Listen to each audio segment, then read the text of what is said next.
Hello, friends. The big question that we want to tackle today is, can the ancient wisdom make you a better leader in 2026?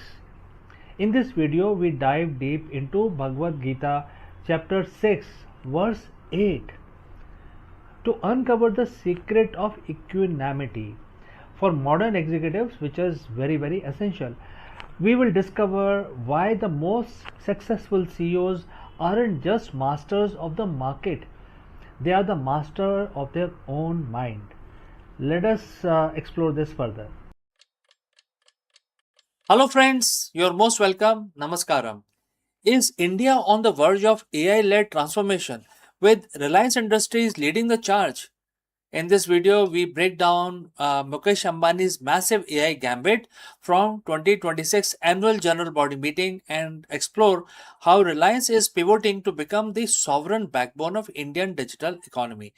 From unveiling of Reliance Intelligence to the ambitious build out of a massive AI data center in Jamnagar powered by Nvidia, the latest hardware Ambani is being very big, betting very big, and we analyze 110 plus billion investment roadmap, the integration of AI directly into the geo network, and why Reliance is aiming to make AI for India by India a reality for 1.5 billion people. Let's go. We've all seen the news, but have we truly grasped the scale? The Reliance industry, a titan built on oil, petrochem, and retail, is making a decisive pivot. They are transitioning from telecom giant into a AI first, a group. This isn't just an upgrade; it's a aggressive, calculated AI gambit to become the sovereign backbone of India's digital economy. The question isn't whether they will do it. The question is, are they about to own the future of India's digital landscape? Today, we are deconstructing the strategy, the infrastructure, and the massive shift in the chessboard of Indian technology. Let's dive in. But before that, friends, if you have reached so far, let us know from which city you have tuned in into this particular video. All right, let's move ahead. Let's start with the pivot. For years, Geo was about connectivity. It brought the internet to the masses, democratizing access to data. But connectivity is just a commodity. Once everyone is connected, where do you go from there? You go intelligent. Reliance currently, looking at the strategy about embedding AI into the very DNA of the network. They aren't just selling data plans anymore. They are looking to sell the utility of artificial intelligence. Think of it as a shift from electricity, where you just have the power, to smart grid that knows how to optimize your own load. By integrating AI directly into the ecosystem from Jio Bharat platform to their retail arm, they are creating a closed loop system. When you use their network, you are training their models. And when you use their models, you are staying within their network. This is a definition of the digital moat. They are moving the battlefield from the speed of your internet to the capability of AI tools you interact with every single day. If the AI is the engine, data is the fuel, and Reliance has realized something critical. You cannot rely on foreign cloud if you want to rule the Indian market. You need to become sovereign. You need to think sovereignty. And this is why the Jamnagar infrastructure plays a so significant role. We aren't talking about small server farm. We're talking about massive data centers built to house high performance computing hardware that can process AI models at very high scale. By building this sovereign AI backbone, they achieve two things. One, lower latency. Keeping the data local means faster response for the end user. Number two, data sovereignty. In a world where data privacy is the new gold, Reliance is positioning itself as a trusted custodian of Indian digital information. They are effectively building a national AI cloud. And for an enterprise to have the capital and the land to build this at a scale of a country rather than a company is a structural advantage that hard for competitors to match. And here is where the gambit becomes brilliant. Much of the global AI development happens in English for an English speaking audience. Reliance strategy is AI for India by focusing on multilingual models supporting the 22 major languages. They are unlocking the next billion users who were previously excluded from the AI revolution. This is the democratization of intelligence. Imagine a small business owner in a tier 2 city using a voice activated AI built by Reliance that handles their inventory, their accounting, and their customer queries all in their local dialect. This is not just the feature, it is an economic transformation. By lowering the barrier to entry, Reliance isn't just chasing high end, high tech market, they are capturing the entire pyramid of the Indian economy. Now, is this a guaranteed win? No. A gambit, by definition, involves sacrificing a piece to gain a dominant position. And the risks are real. What are the risks? Number one is regulatory scrutiny.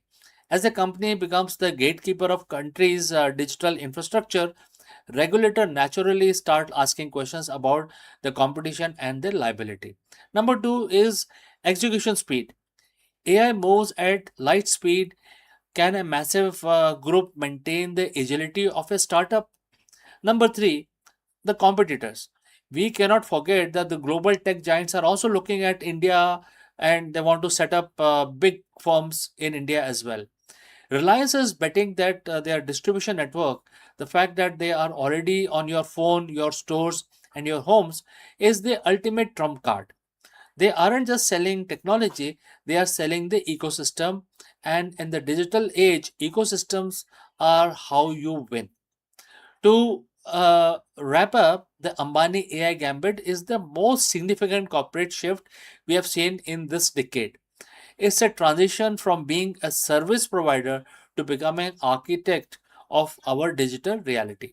Whether this lead to a new era of prosperity or a concentration of power is something we will have to watch closely. And strategy isn't about what you do today, it's about anticipating the world of tomorrow. It seems that tomorrow is being written in code right here in India. I am Chandrakant, and if you found this breakdown valuable, hit the subscribe button, join our community. We are here to decode the shifts that matter. Until next time, friends, keep thinking strategically, and I will see you very soon in the next one.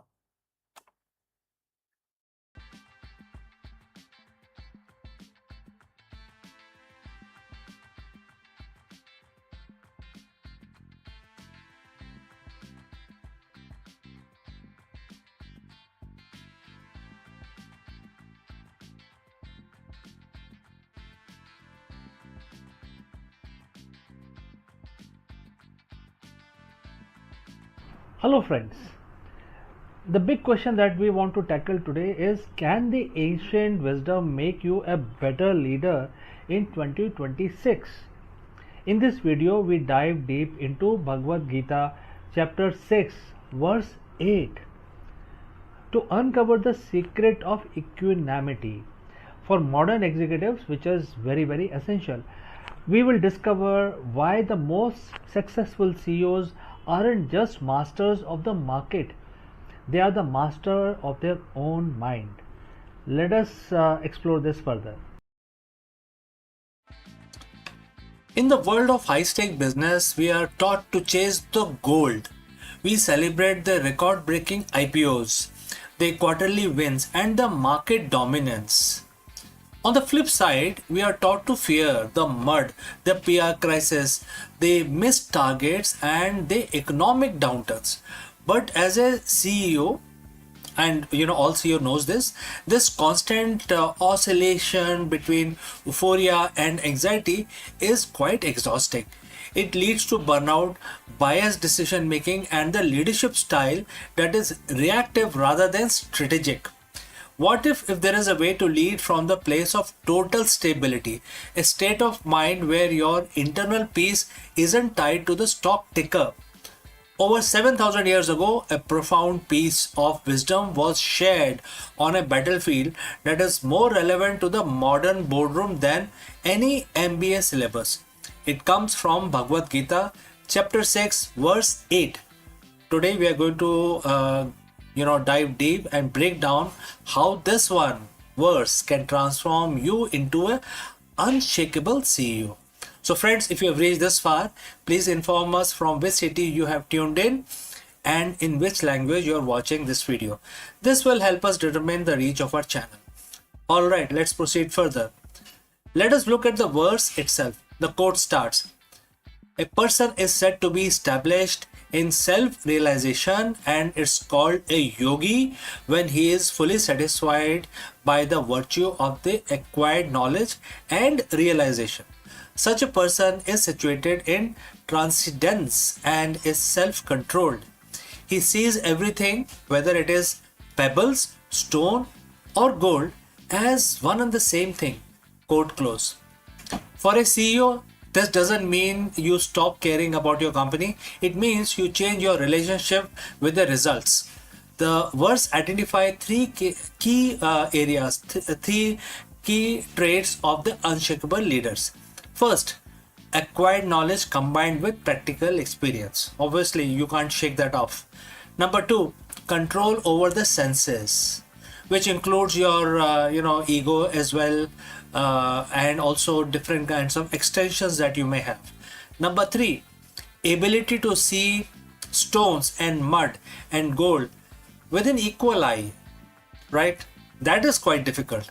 Now let's get real about the gold and mud. Just look at your office. The gold is that massive Series C funding or being featured on the cover of Forbes magazine. When things are gold, your ego expands. We think we have figured it out, all of it. We become overconfident, take reckless risk, and lose the humility that built the company in the first place.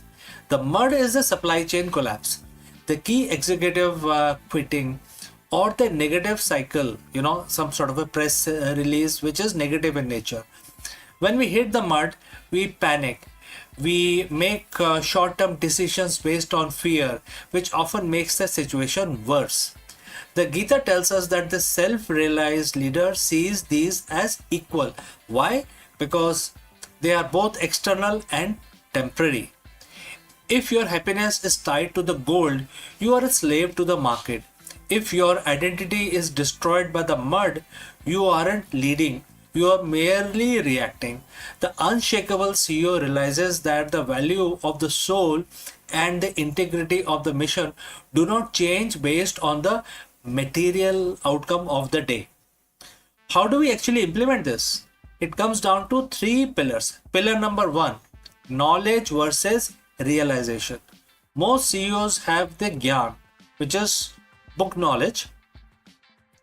They know the spreadsheet, but the Gita tells you to get into realized wisdom. This is the gut feeling backed by a calm mind. It is knowing that this too shall pass, right? So what action you can take? When the crisis hit, don't just look at the data. Sit in silence for 5 minutes to separate your identity from the problem. Alright, moving on to the pillar number 2. Sensory mastery. In modern terms, this is the emotional intelligence. Your senses react to notification, angry emails, and market rumors. A leader, who has a filter, they can choose which input to react to. They don't let a bad morning meeting ruin $1 billion afternoon strategy, right? You need to keep them separate. Moving on to pillar number 3, the equal vision. This is the hardest part. Seeing gold and stones as equal doesn't mean you trade gold for stones. It means you don't let the gold intoxicate you and you don't let the stones depress you. You remain your behavior is very steadfast like a rock, the unchanging center of the storm. When you become unshakable, your decisions, making capability improves. In fact, it improves so good it becomes clinical in nature. Think of a surgeon. A surgeon cannot afford to be excited by the patient's wealth or disgusted by their wounds. They must see their anatomy as it is to perform the operation. The unshakable CEO performs market surgery because you aren't desperate for the gold or terrified of the mud. You see the truth of the situation. You see opportunities where others see disaster. You see risk where others see easy wins. This objectivity is the highest form of business intelligence. Becoming an unshakable CEO isn't the weekend workshop. It's a daily practice of returning to your center. So, friends, next time when you are in a high pressure meeting, or the next time you are in celebrating some sort of a win, a massive win, remember chapter 6, verse 8. Ask yourself, am I reacting to the gold or am I standing on the rock?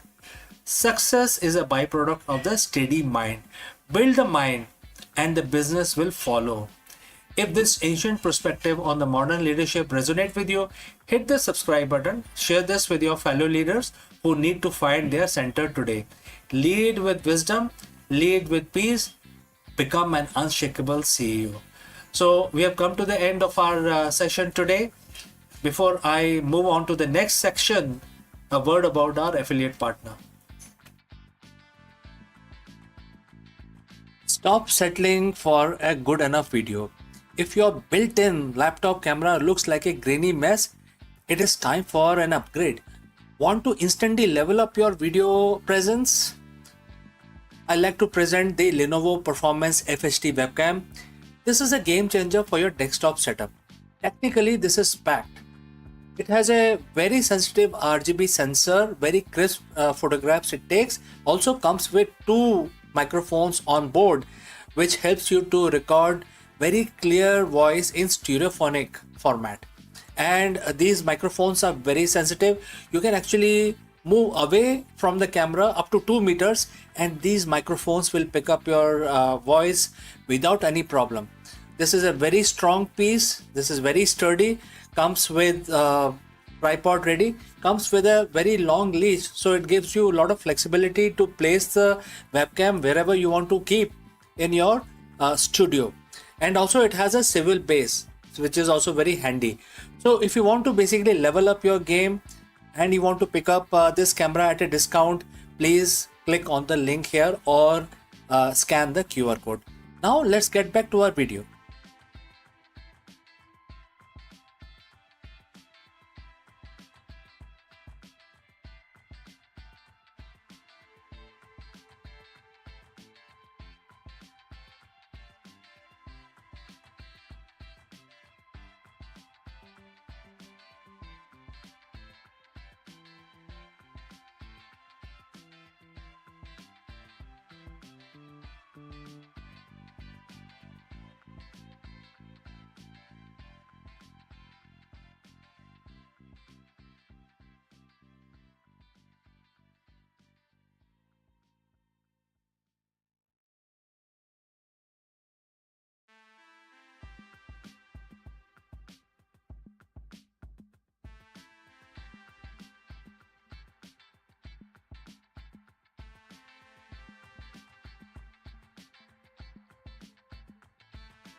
Hello friends, welcome to Akulmach Live. The global economy is at the crossroads.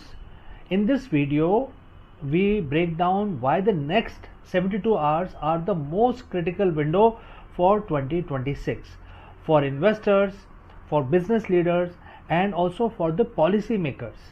With the outbreak of conflict in the Middle East and the recent IMF World Economic Outlook warning of a drop in the global growth rate to 3.1%, and therefore the stakes has never been so high.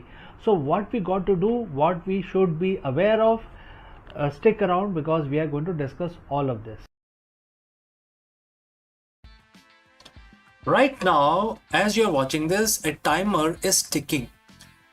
It isn't just a countdown for a market opening or a single earning report. We're entering a 72-hour window that historians may look back on as the definitive pivot point for the global economy in 2026. So why now? Because we are seeing a perfect storm and it is converging.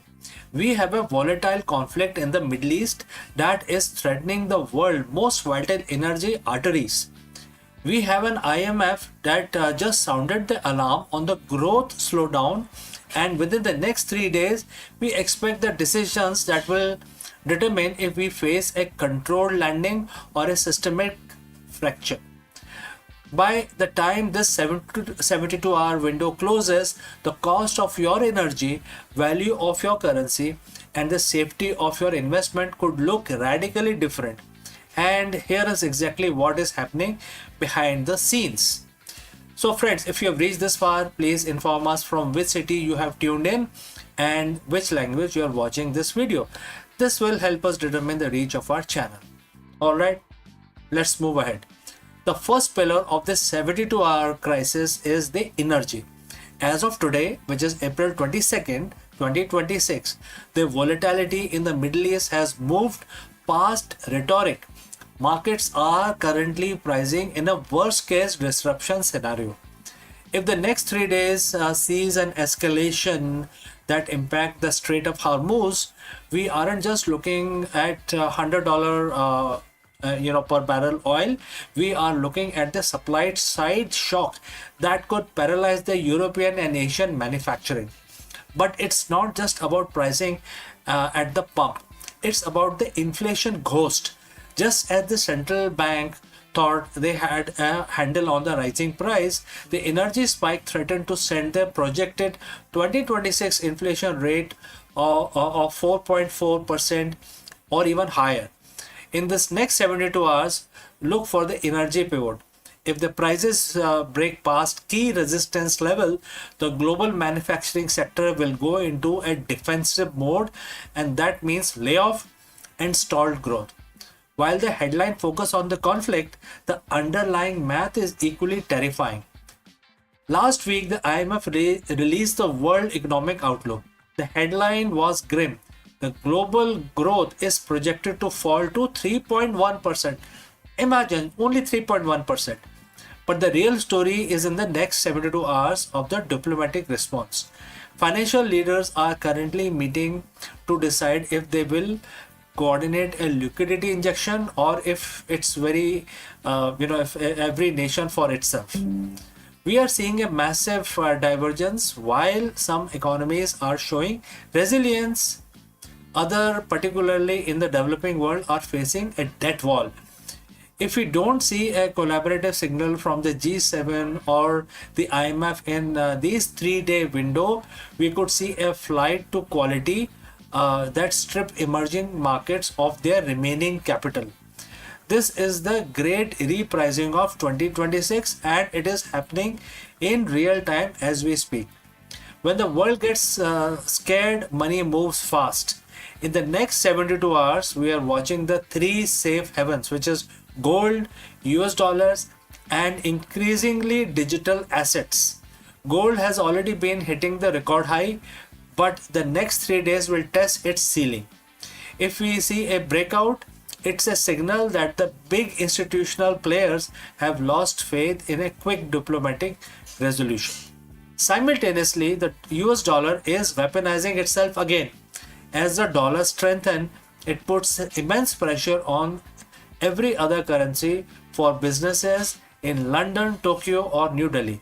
A 72-hour surge in the dollar market, makes their imports more expensive and their debt harder to pay. Watch the currency pairs closely. The tipping point is usually a 3-day trend that becomes month-long slide. So, what does this mean for people like you and me? The next 72 hours aren't about panic; they are about positioning. If you are an investor, watch the $100 oil per barrel mark and the 10-year treasury yield. If you are a business owner, look at your supply chain exposure in the Middle East. And if you are just watching your personal finances, understand that the low inflation era we hoped for is being challenged by these 72 hours of geopolitical reality.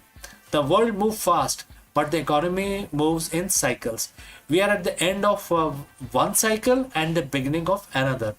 We'll be monitoring every headline, every market tick, and every diplomatic cable as they come in. Make sure you subscribe in a window. This is very critical. Being 24-hour late is the same being absolutely wrong. So stay vigilant. The clock is running, and I'll see you in the next update, my friends. Before I wind up, a word about our affiliate partner. Stop settling for a good enough video. If your built-in laptop camera looks like a grainy mess, it is time for an upgrade. Want to instantly level up your video presence? I like to present the Lenovo Performance FHD webcam. This is a game changer for your desktop setup. Technically, this is packed. It has a very sensitive RGB sensor, very crisp photographs it takes. Also comes with two microphones on board, which helps you to record very clear voice in stereophonic format. And these microphones are very sensitive. You can actually move away from the camera up to 2 meters, and these microphones will pick up your voice without any problem. This is a very strong piece. This is very sturdy. Comes with tripod ready. Comes with a very long leash, so it gives you a lot of flexibility to place the webcam wherever you want to keep in your studio. And also it has a swivel base, which is also very handy. So if you want to basically level up your game and you want to pick up this camera at a discount, please click on the link here or scan the QR code. Now let's get back to our video.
Friends, the universe isn't just expanding, it is going somewhere. From the mysterious great attractor to the inevitable big freeze, where everything actually heading? That's a very big question that we want to address today. In this video, we trace the ultimate trajectory of every star, galaxy, and atom in existence. Have you ever wondered about the final destination of the cosmos while we go about our daily lives? Our Milky Way galaxy is screaming through space at 2.2 million kilometers per hour. But where it is going, what is pulling it? Let us discuss this further. On a clear night, the universe looks like a photograph, frozen, eternal. But the truth is, we are living inside a cosmic stampede. Right now, you are sitting on a planet that is spinning at 1600 kilometers per hour. The planet is orbiting a star at 107,000 kilometers per hour. The star is dragging us around the center of the Milky Way at 800,000 kilometers per hour, but even the galaxy itself isn't sitting still. Our entire island universe is screaming through the void towards a destination we cannot see, and the overall speed at which we are moving right now is 2.2 million kilometers per hour. Everything, every star, every black hole, every atom is on a journey, but where is it actually going? Is there a finish line? Or is the universe just running away from itself? Today, we are tracing the ultimate trajectory of the cosmos from the great attractor to big freeze. We are looking at the final map of the existence itself. So friends, if you have reached this far, please inform us from which city you have tuned in and in which language you are watching this video. This will help us determine the reach of our channel. Alright, let's proceed further. To understand where we are going, we have to look at our neighborhood. We live in a Lanakia supercluster, a massive web of 100,000 galaxies spanning 500 million light years. For decades, the astronomer noticed something strange. The Milky Way and our neighboring galaxies aren't just drifting, they are being pulled. We are moving towards a specific region of space hidden behind the zone of avoidance, an area obscured by our own galaxy's dust, and therefore we actually cannot see clearly what is where we are going and what is pulling our galaxies. We call this mystery the great attractor. It's the gravitational anomaly so massive it is warping the movement of the galaxies across hundreds of millions of light years. It's like cosmic drain, and we are the water circling it. But here is the twist. We will likely never arrive at that point. Why? Because while gravity is trying to pull us together, something else is trying to rip us apart. In the late 1990s, we discovered the universe isn't just expanding, it is accelerating. This is thanks to the dark energy, a mysterious force that makes up roughly about 68% of the universe. Think of it like this. Gravity is the glue trying to hold the room together, but the dark energy is the floor constantly stretching in every direction. Because space is expanding faster than the speed of light at great distances, the great attractor is actually losing the tug of war. Eventually, the expansion will become so fast that even the pull of the Lanakia won't be enough to hold us into this particular group. We are entering an era of the great divorce.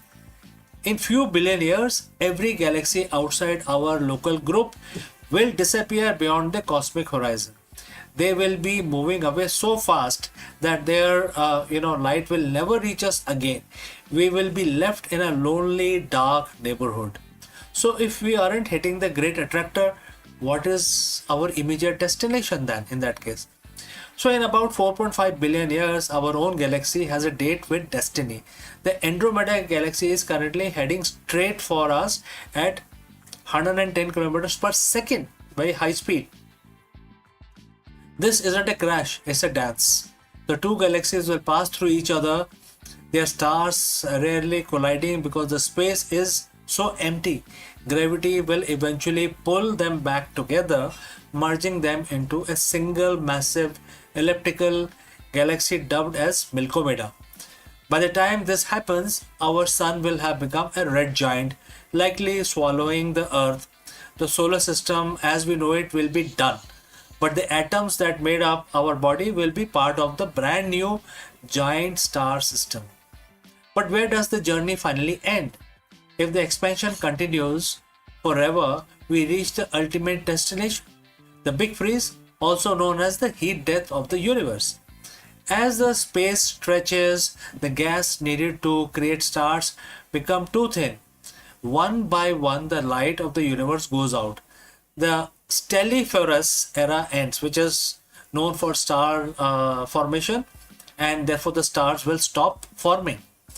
And the degenerate era will begin. Only white dwarf, neutron stars, and black hole will remain.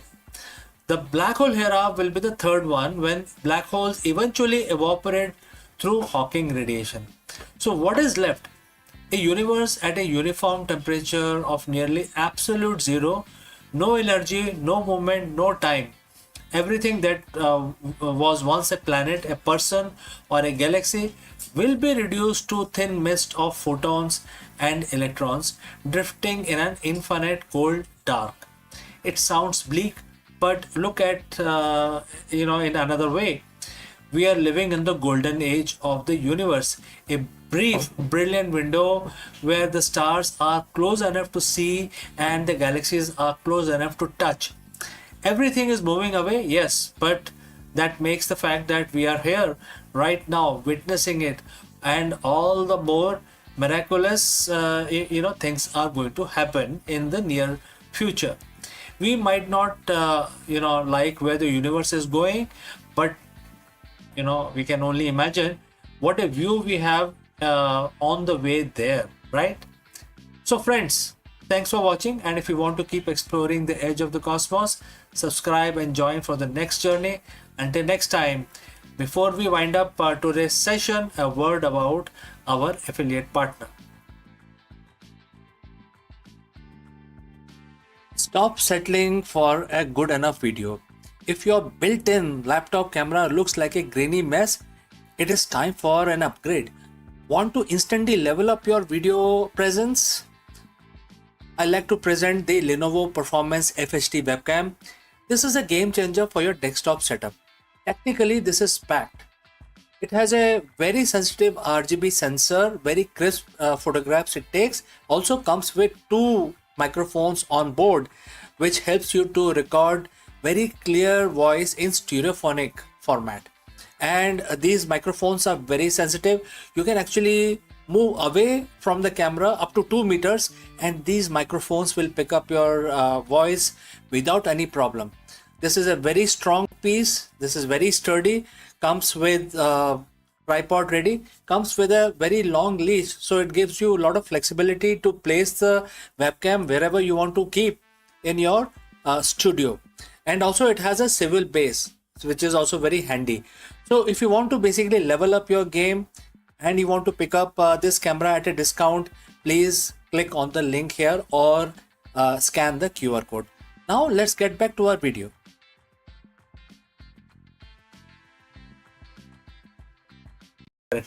Well, stop imagining.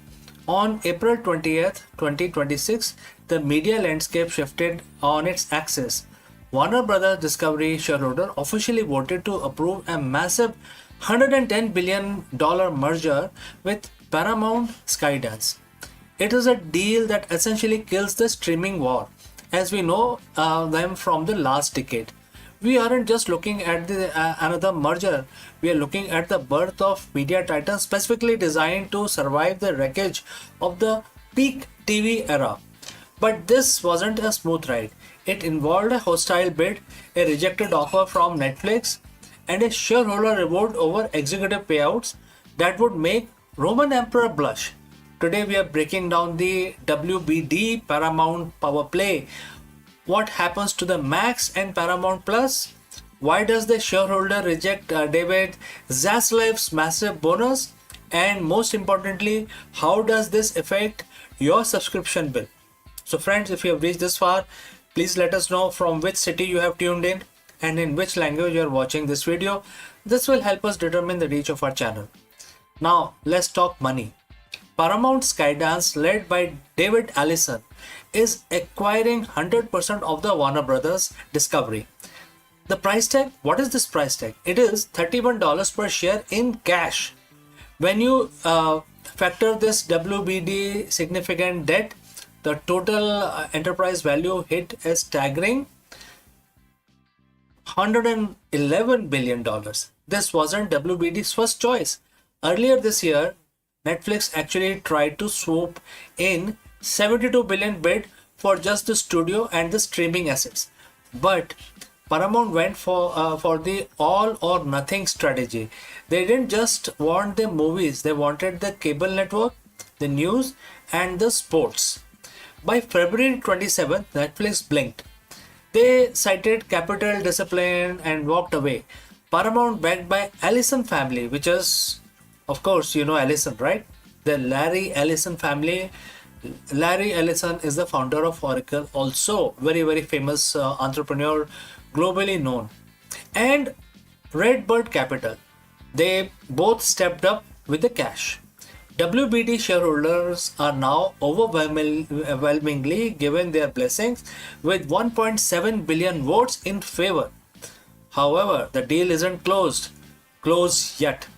It's expected to finalize in Q3 of 2026, pending some very intense regulatory scrutiny. So what does this mean? It's all about synergy. The goal here is to create a next generation media company. Think about the intellectual property, which is IP library, they now control together as one entity. We're talking about DC Universe meeting Mission Impossible, right? The Game of Thrones alongside Star Trek, SpongeBob SquarePants, Sesame Street under one banner. But the biggest change for us as a consumer, the super streamer, managed managed by the combined entity, and the people who are going to manage this whole thing have already hinted that Max and Paramount Plus will eventually merge into a single platform. For the companies, this saves billions, specifically 6 billion annually by this change. Alright, so they no longer have to pay for the two separate tech stacks, two marketing departments, or two set of overhead. For the viewer, it means one app to rule, to view all of them, to rule all of them. But it also means less competition, which historically lead to, you guessed it, price hike. So if there is no competition, they have consolidated the market. They are free to put any price tag, whatever they want, right? There is no pressure from the market. So if there is one thing that keeps the lights on the old media, it's the live sports. And this merger creates an absolute juggernaut. Combined, WBD and Paramount now holds the right to the NFL via CBS, NCAA March Madness, NHL and MLB championship leagues, the Olympic internationally, and the PGA tours and UFC. In a world where Amazon and Apple are trying to buy their way into sports, this combined entity becomes the must-have partner for every major league. They have the broadcast reach of CBS for the big games and streaming flexibility of Max for everything else. This is their shield against Netflix, which has only recently started dipping its toes into live events. Now, let's get to the spicy part. While the shareholder loved the deal, they hate the exit packages. WBD CEO David Zaslav, a man often criticized for his aggressive cost-cutting and vaulting of completed films, was lined up for a golden parachute worth $850 million as an exit for himself. At the special meeting on April 23rd, shareholders voted forcefully against these executive payouts. 1.4 billion votes were casted against the compensation packages. Now, here is the kicker. The vote is non-binding. Technically, board can still pay him, but the message is clear. Hollywood creators and investors alike are tired of seeing massive executive bonuses while the industry suffers through layoffs and budget cuts. Even Hollywood legends like Denis Villeneuve and David Fincher signed an open letter opposing the consolidation, fearing it will lead to fewer choices and less creative freedom. So, is the deal done? Not quite. The US Department of Justice and the UK regulatory bodies are currently looking at this with a magnifying glass. Senators like Elizabeth Warren have already called it an antitrust disaster that threatens to raise prices for American families. If the deal doesn't close by September 30th, a ticking fee, kick in Paramount will have to pay WBD shareholders an extra 25 cents per share every quarter. It's a massive incentive to get across the finish line fast. The streaming war started as a race to see who could spend most money to get the most subscribers. This merger proves that the race is over. The new game is now known as survival. By joining forces, WBD and Paramount aren't trying to win the war, they're trying to make sure they are the last ones standing. So, what do you think, friends? Is this a super streamer you have been waiting for? Or are we just watching the slow death of a variety in Hollywood? Let me know in the comments below. And don't forget to hit that subscribe button to stay updated on the most massive media mergers of our lifetime. And I will see you again in the next one. Before I go, a word about our affiliate partner.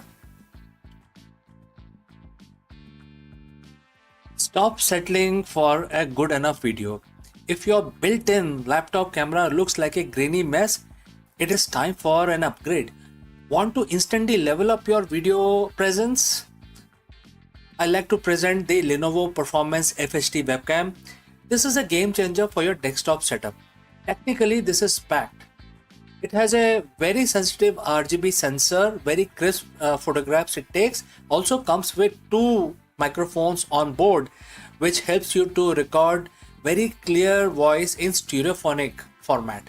And these microphones are very sensitive. You can actually move away from the camera up to 2 meters and these microphones will pick up your voice without any problem.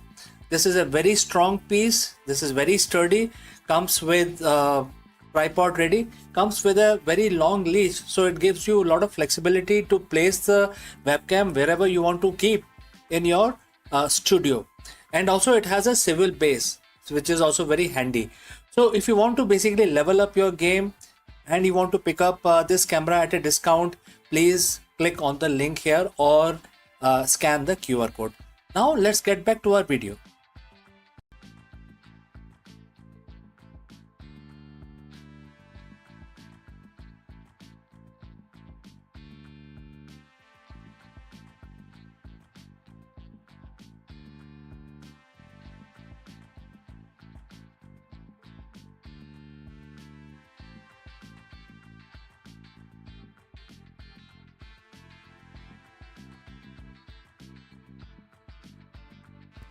Hello friends and namaskar. Is your business strategy built on a foundation of sand? Like a sand castle? I'm sure everybody gets this kind of a feeling and there are no straightforward answers. Therefore, in this video, we dive into a powerful and sobering lessons from Bhagavad Gita and apply its ancient wisdom to the high-stake world of modern leadership. Many CEOs and entrepreneurs fall into the trap of hollow hustle, achieving massive metrics, scaling operations, and they acquire vast knowledge only to find that their efforts feel empty or ultimately fail. Let's go forward and discuss this further. We've all seen it. The CEOs who have everything, the corner office, the soaring stock price, a strategy that looks flawless on a PowerPoint deck. They are brilliant, driven, and possess a wealth of technical knowledge, technical know how. But then it happens. Despite the perfect plans, the culture rot from within. The strategy lead to a moral or financial dead end. The growth wasn't sustainable because it wasn't grounded in anything real. In the corporate world, we call this a strategic failure. But 7,000 years ago, the Bhagavad Gita called it something else. It called it a spell. Today we are looking at chapter 9, verse 12 of Gita. This isn't just a religious text, it's a psychological mirror for every leader who has ever wondered why their hard work felt like total waste. So friends, if you have reached this far, please inform us from which city you have tuned in and in which language you are watching this video. This will help us determine the reach of our channel. Alright, let's proceed further. Let's look at the verse, and the quote starts. They came under the spell of the material energy, embracing demonic and atheistic belief. Alas, all their hopes for liberation, their fruitive actions, and their knowledge are a total waste. Quote close. To a modern CEO, words like demonic or spell might sound out of place, but let's translate them into business language and let's give it a business context. The spell is what we call a confirmation bias or a corporate myopia. It is when you are mesmerized by a short-term matrix and material energy, which is the profit, the clout, and the vanity matrix that you lose, and therefore you lose sight of reality. Demonic and atheistic beliefs in a business context isn't about theology. It's the belief that you are the sole creator of your success, that ethics are hurdle to be cleared, and that people are just resources to be used. So Bhagavad Gita warns that when a leader operates from this place, three specific things become a total waste. Every CEO, every CEO has a hope for liberation. In business, this is your exit strategy. It's the IPO, the acquisition, the freedom you think you will find once you hit a certain valuation. But verse 12 says these hopes are waste if they are built on demonic foundation. Why?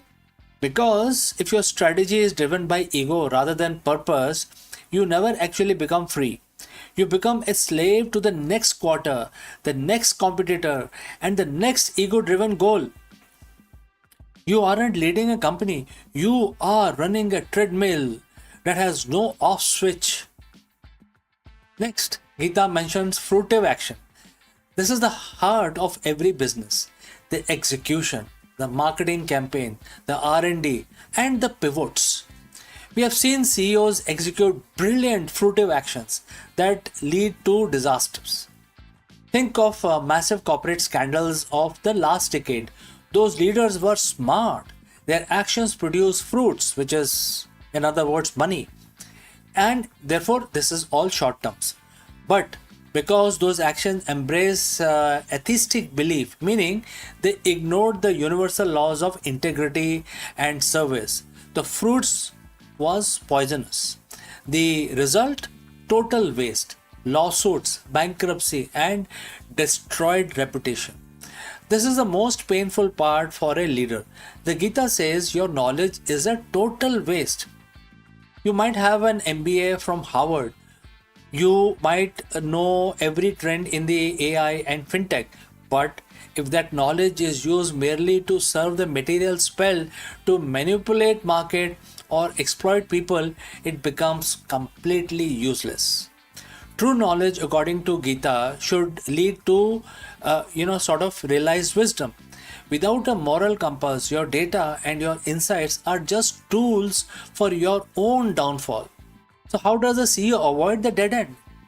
The solution isn't stop being ambitious. It's to change the source of your ambition. Break the spell. There are a few things, starting with breaking the spell. Audit your motivations. Are you doing this for the material energy, which is ego slash status, or for the dharma, which is purpose and duty? So you must ask this question. Second, reject the demonic models. Stop seeing your business as a machine and start seeing it as an ecosystem that must add value to the world. Third, validate your knowledge. You must ensure your strategy passes the integrity test. If your plan requires you to abandon your value to succeed, the Gita tells you right now it will be a total waste. Lead with purpose, and your actions will finally bear fruit that lasts longer. So, friends, what do you think about this? Thanks for watching. If this ancient perspective or on the modern leadership resonate with you, hit the subscribe button, share this video with leaders who need to hear this, and I will take your leave today, only to catch you again in the next one. Before I go, a word about our affiliate partner. Stop settling for a good enough video. If your built-in laptop camera looks like a grainy mess, it is time for an upgrade. Want to instantly level up your video presence? I like to present the Lenovo Performance FHD webcam. This is a game changer for your desktop setup. Technically, this is packed. It has a very sensitive RGB sensor, very crisp photographs it takes. Also comes with 2 microphones on board, which helps you to record very clear voice in stereophonic format. And these microphones are very sensitive. You can actually move away from the camera up to 2 meters, and these microphones will pick up your voice without any problem.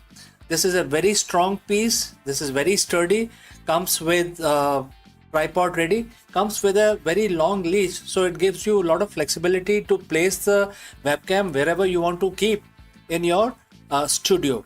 And also it has a swivel base, which is also very handy. So if you want to basically level up your game and you want to pick up this camera at a discount, please click on the link here or scan the QR code. Now let's get back to our video.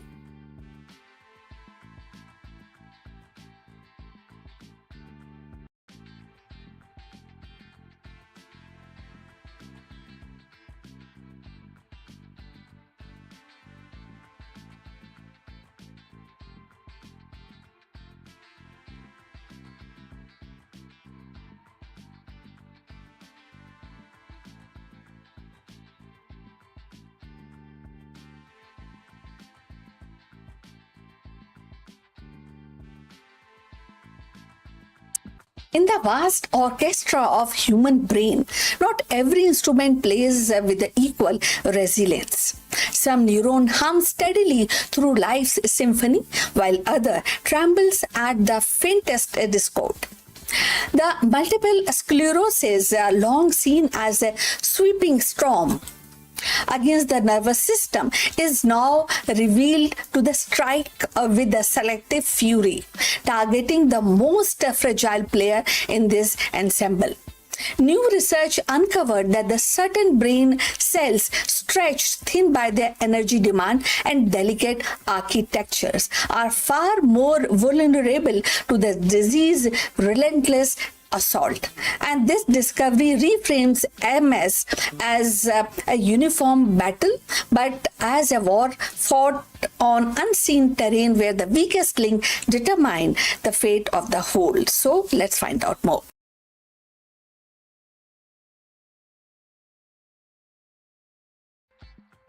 Multiple sclerosis, MS, has been understood as a disease of the immune system gone awry, stripping away the protective myelin sheath that insulate the nerve fiber.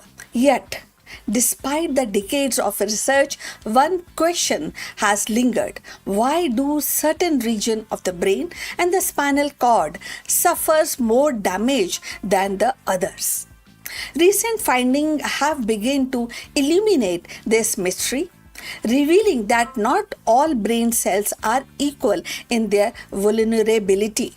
Some neurons, by virtue of their structure, function, or metabolic demands, appear to be more immune to kind of destructive cascade of MS than others.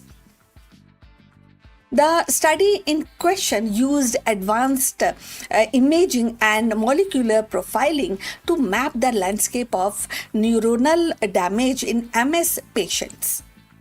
Researchers discovered that the specific populations of neurons, particularly those involved in long-range communication across the brain, showed heightened sensitivity to the inflammatory attacks.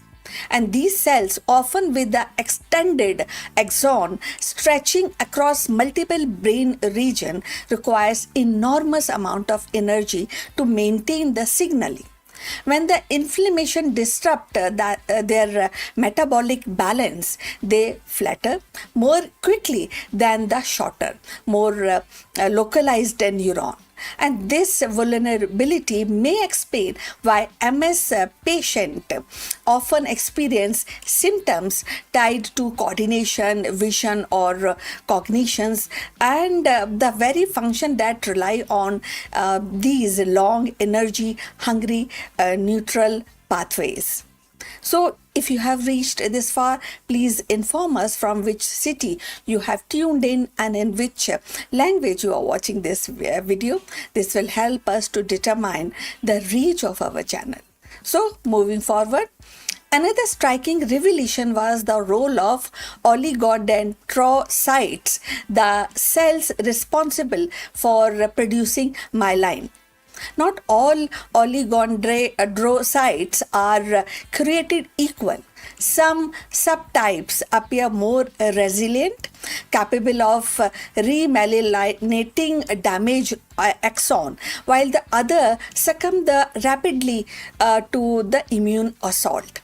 The uneven distribution of these cell types across the brain may carry hotspot of vulnerability, regions where the damage accumulate faster and recover lag behind. So these cellular patchwork could amount for the unpredictable progression of MS. Where one patient experienced sudden vision loss while the other struggles with the motor control. The finding also highlight the importance of mitochondrial health. Neurons with weaker mitochondrial reserve and tiny powerhouses that fuel cellular activities were disproportionately affected. And in MS, inflammatory molecules can impair the mitochondrial functions, leading to energy shortage. For neurons already operating at the edge of their metabolic capacity, this shortage is catastrophic. And they lose the ability to transmit signals effectively or contributing to the neurological deficient that define the disease. So from the therapeutic perspective, these insights are profound. If certain neurons and oligodendrocytes are more vulnerable, treatment could be tailored to protect or bolster them specifically. For instance, the drug that enhance mitochondrial resilience or promote the survival of the remyelinating oligodendrocytes might slow disease progression. Similarly, the therapies that reduce the inflammatory burden on the long-range neuron could preserve the critical functions like memory and the motor coordinations. The research suggests a shift from the broad immunosuppression towards the precision strategies that safeguard the brain's most fragile components. So beyond the lab, these implications ripple into the living or lived experience of MS patients. Understanding why certain patients or why certain symptoms emerge and persist offers validation for those whose struggles have seen more profound, more implicable diseases, and the way they actually respond to the drugs. So it also opens opens the door to more personalized prognosis. The clinicians may one day predict which functions are most at risk in a given patient based on their cellular vulnerability profile. So, such a foresight could guide rehabilitation, lifestyle adjustments, and psychological support, making the journey with the MS less uncertain. The discovery that some brain cells are inherently more vulnerable reframes MS not just as an immune disorder but as a condition of cellular fragility. It underscores the delicate balance that sustains brain function and how easily it can be tipped by inflammation. And in doing so, it brings hope that by identifying and protecting the brain's weak link, science may one day transform MS from a relentless disease into a manageable condition. So, in the end, what these discoveries reveal is not just the fragility of certain neurons, but the resilience of science itself. By uncovering the weak link in the brain's vast network, researchers are charting a path towards precision therapies that protect the most vulnerable cells and multiple sclerosis, once seen as a uniform storm, now emerged as a selective battle, one that can be fought with a sharper insight and targeted care. The story of MS is no longer only about the loss. It is about the possibility of safeguarding the brain's delicate symphony and ensuring that even its quickest note continue to play. So now we have come to the end of this discussion. Look forward for your comments on this subject. Thanks for watching, and feel free to put your questions regarding today's content. Please subscribe our channel and see you in the next one. But before we end, few words from our affiliate partner. Stop settling for a good enough video. If your built-in laptop camera looks like a grainy mess, it is time for an upgrade. Want to instantly level up your video presence? I like to present the Lenovo Performance FHD webcam. This is a game changer for your desktop setup. Technically, this is packed. It has a very sensitive RGB sensor, very crisp photographs it takes. Also comes with 2 microphones on board, which helps you to record very clear voice in stereophonic format.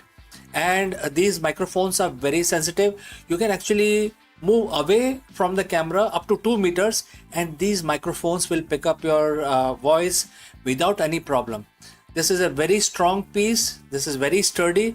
Comes with tripod ready. Comes with a very long leash, so it gives you a lot of flexibility to place the webcam wherever you want to keep in your studio. And also it has a swivel base, which is also very handy. So if you want to basically level up your game and you want to pick up this camera at a discount, please click on the link here or scan the QR code. Now let's get back to our video.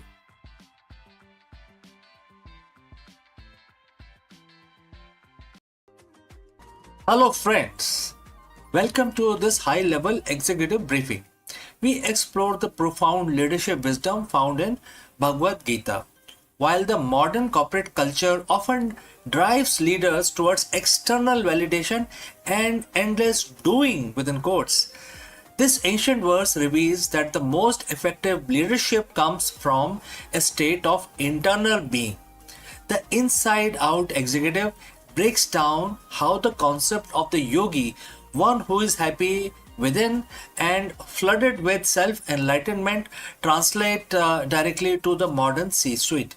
Learn how to translate and transition from reactive management to proactive sovereignty. Let us explore this thought further.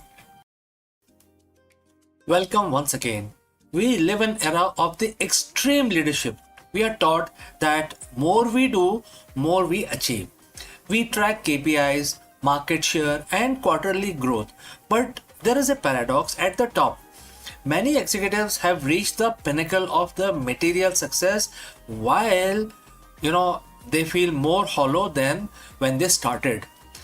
Why is it that more we gain on the outside, the more we feel we are losing on the inside? Today we are looking for the answers in a 7,000-year-old text. We are exploring Bhagavad Gita chapter 5 verse 24. It offers a blueprint of what I call the inside out executive. Let's look at the verse itself, and Bhagwan Krishna says, and the quote starts, "A yogi is happy within. He sees God within himself. He is flooded with self-enlightenment. He attains the liberation from material existence and unite with the divine." And the quote close. So friends, if you have reached this far, please inform from which city you have tuned in and in which language you are watching this live stream. This will help us determine our reach. Alright, let's proceed further. To the modern CEO, words like yogi or divine might feel distant. But let's translate this into a language of the leadership. A yogi is simply a person of the perfected discipline. Happy within himself means you are emotional, in your emotional state is no longer a hostage to the stock market or a boardroom meeting. Flooded with self-enlightenment is what we now call high-level intuition and clarity. This verse isn't about retiring to a cave. It's about becoming an unshakable in the boardroom. Most leaders are outside in. If the company performs, they are happy. If the media criticize them, they are miserable. Their internal world is a mirror of their external environment. The inside out executive flips the script. Verse 5.24 tells us that the source of joy must be internal. When you are happy within, you lead from a place of abundance rather than scarcity. You aren't making decisions because you are afraid of losing your status. You are making them because they are the right thing to do. This is where the self-enlightenment comes in. When the noise of ego and anxiety is silenced, you gain the quiet mind. In that quiet, you see the God within, or in professional terms, you access your highest intelligence. Now let's talk about the most provocative word in this verse, liberation. In the Gita, this is the moksha, which is freedom from cycle of birth and death. For an executive, this is freedom from the material grind. Think about it. How much of your stress comes from things you cannot control? The economy, the competition, the global supply chain. Liberation means you are no longer a slave to these outcomes. You perform your dharma, which is your duty, with 100% intensity, but your soul isn't crushed if the result fluctuate. Ironically, this detachment makes you more powerful. A leader who doesn't need a specific outcome to feel whole is the most dangerous person in a negotiation. You have nothing to lose because your fulfillment is already locked in internal space. So how do we apply this tomorrow morning, right? First, the morning audit. Before you check your emails, which is coming from outside, check your inside. Spend 5 minutes in silence. Find that internal happiness before the world try to give you its version of it. Alright? Number 2, intellectual detachment. During a crisis, ask yourself, is my happiness based on solving this, or is my happiness constant while I solve this? Right? Number 3 is lead by light. So verse 5.24 mentioned about flooded with light. Be the leader who brings clarity to the room, not heat. If you are enlightened within, you illuminate the path for everyone else. The verse ends by saying the yogi unite with the divine. In leadership, this is the union of the purpose and action. When your internal state matches your external impact, you aren't just working anymore, you are fulfilling your mission. So don't just lead a company, lead yourself first. Be the inside out executive. And friends, we have come to the end. Thanks for joining live. Thanks for your time. If you have any questions, please do not hesitate to send it across. Before we end this section, a word about our affiliate partner. Stop settling for a good enough video. If your built-in laptop camera looks like a grainy mess, it is time for an upgrade. Want to instantly level up your video presence? I like to present the Lenovo Performance FHD webcam. This is a game changer for your desktop setup. Technically, this is packed. It has a very sensitive RGB sensor, very crisp photographs it takes. Also comes with 2 microphones on board, which helps you to record very clear voice in stereophonic format. And these microphones are very sensitive. You can actually move away from the camera up to 2 meters and these microphones will pick up your voice without any problem. This is a very strong piece. This is very sturdy. Comes with tripod ready. Comes with a very long leash, so it gives you a lot of flexibility to place the webcam wherever you want to keep in your studio. And also it has a swivel base, which is also very handy. So if you want to basically level up your game and you want to pick up this camera at a discount, please click on the link here or scan the QR code. Now let's get back to our video.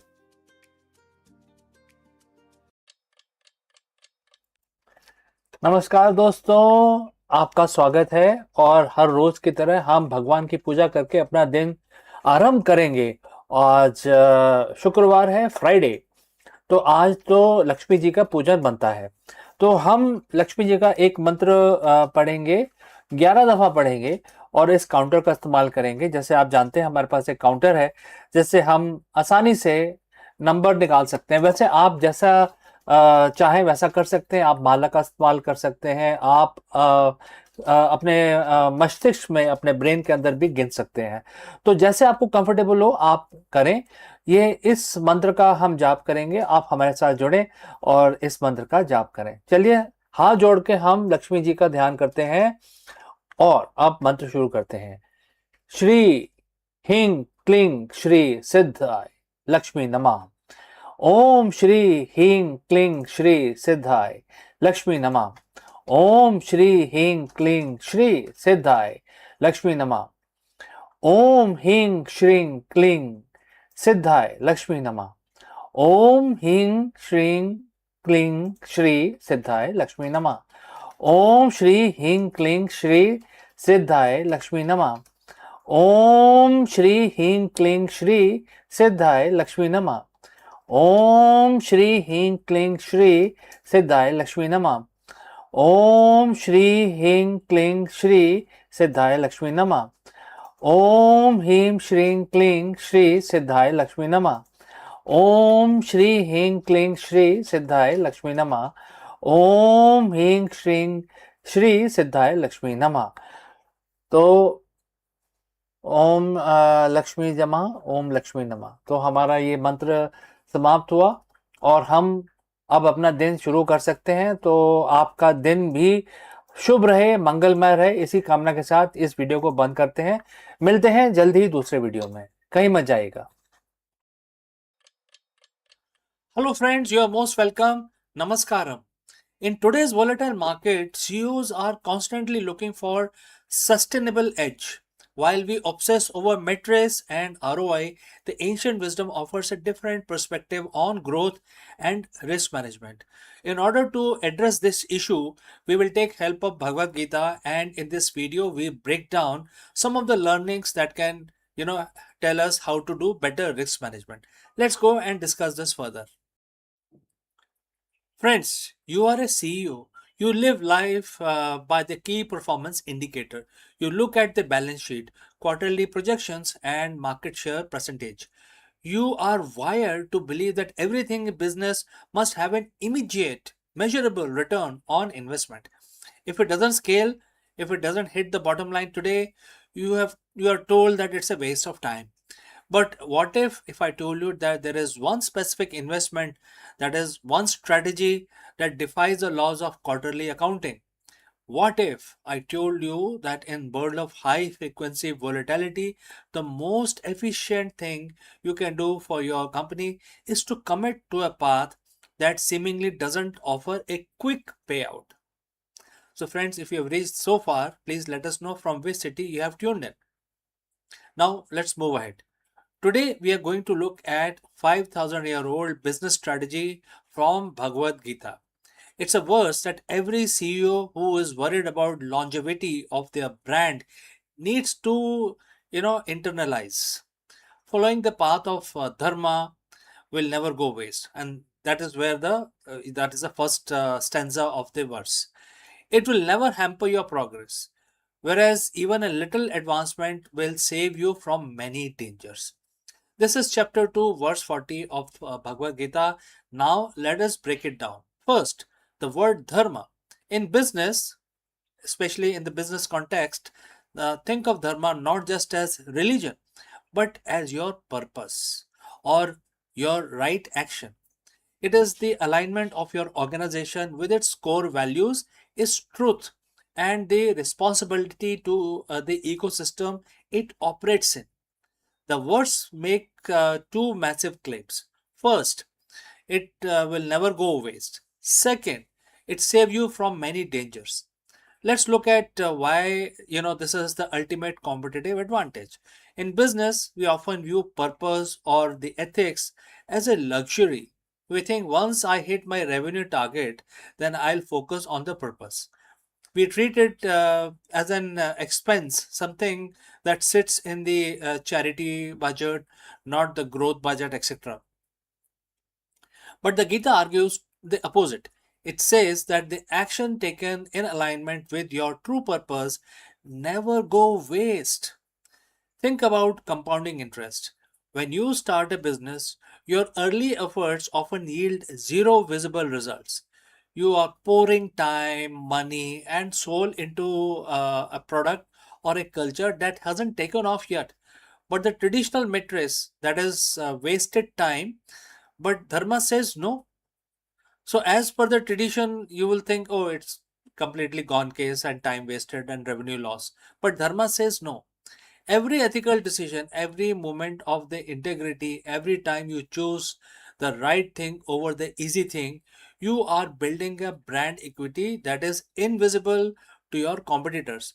It is not wasted, it is compounding. When a crisis hit, that bank account of trust and purpose is exactly what keeps your company solvent. Now look at the second part of the verse. Even the little advancement will save you from many dangers. This is essentially the ancient definition of anti fragility. We spend millions on risk management, legal teams, and compliance.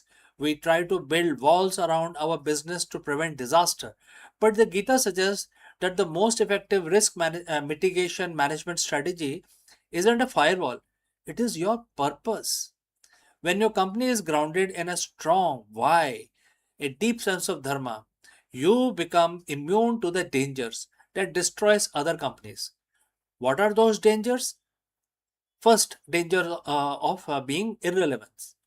When your purpose is clear, you don't chase fads. You stay focused.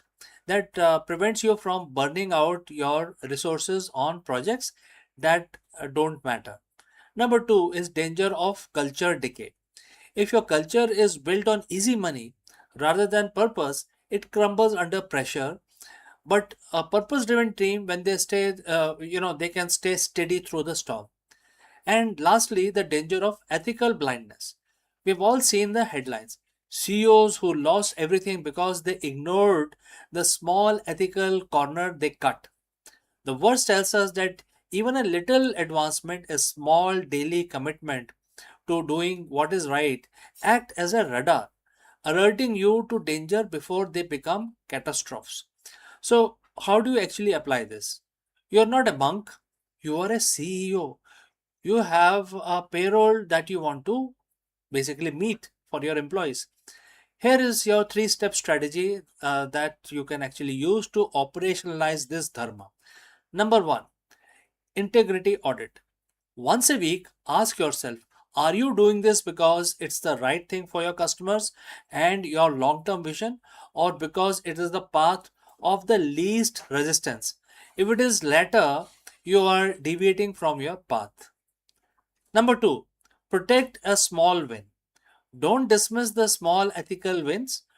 Did you treat a junior employee with respect today? That's your dharma. Did you correct a minor error in a report that no one would have noticed? That's your dharma. There are small advancements that build your resilience. And lastly, long term horizon. When making a decision, extend your time horizon. If you make the decision, will it still hold up 10 years down the line? If the answer is no, you are inviting danger. If the answer is yes, you are building a legacy. The market changes, technology become obsolete, your competitors will innovate, pivot, and potentially disrupt you. But one thing that cannot replicate is the weight of the company that is grounded in its purpose. So Bhagavad Gita reminds us that we are not just running companies, we are building legacies. And a legacy is only as strong as the integrity with which it was built. So stop worrying about whether your purpose is efficient enough. Stop measuring your soul by this quarter's ROI. Start doing the work. Build the foundation, because as the text says, your effort will never go waste, and it will be the very thing that saves you when the market turns against you. My name is CK, and if you're ready to lead with a new level of clarity, I want to hear from you. What is that one small advancements you are going to make this week to align your business with its true purpose? Drop this particular statement in the comments below, and I will catch you again very soon in the next one. Namaskar.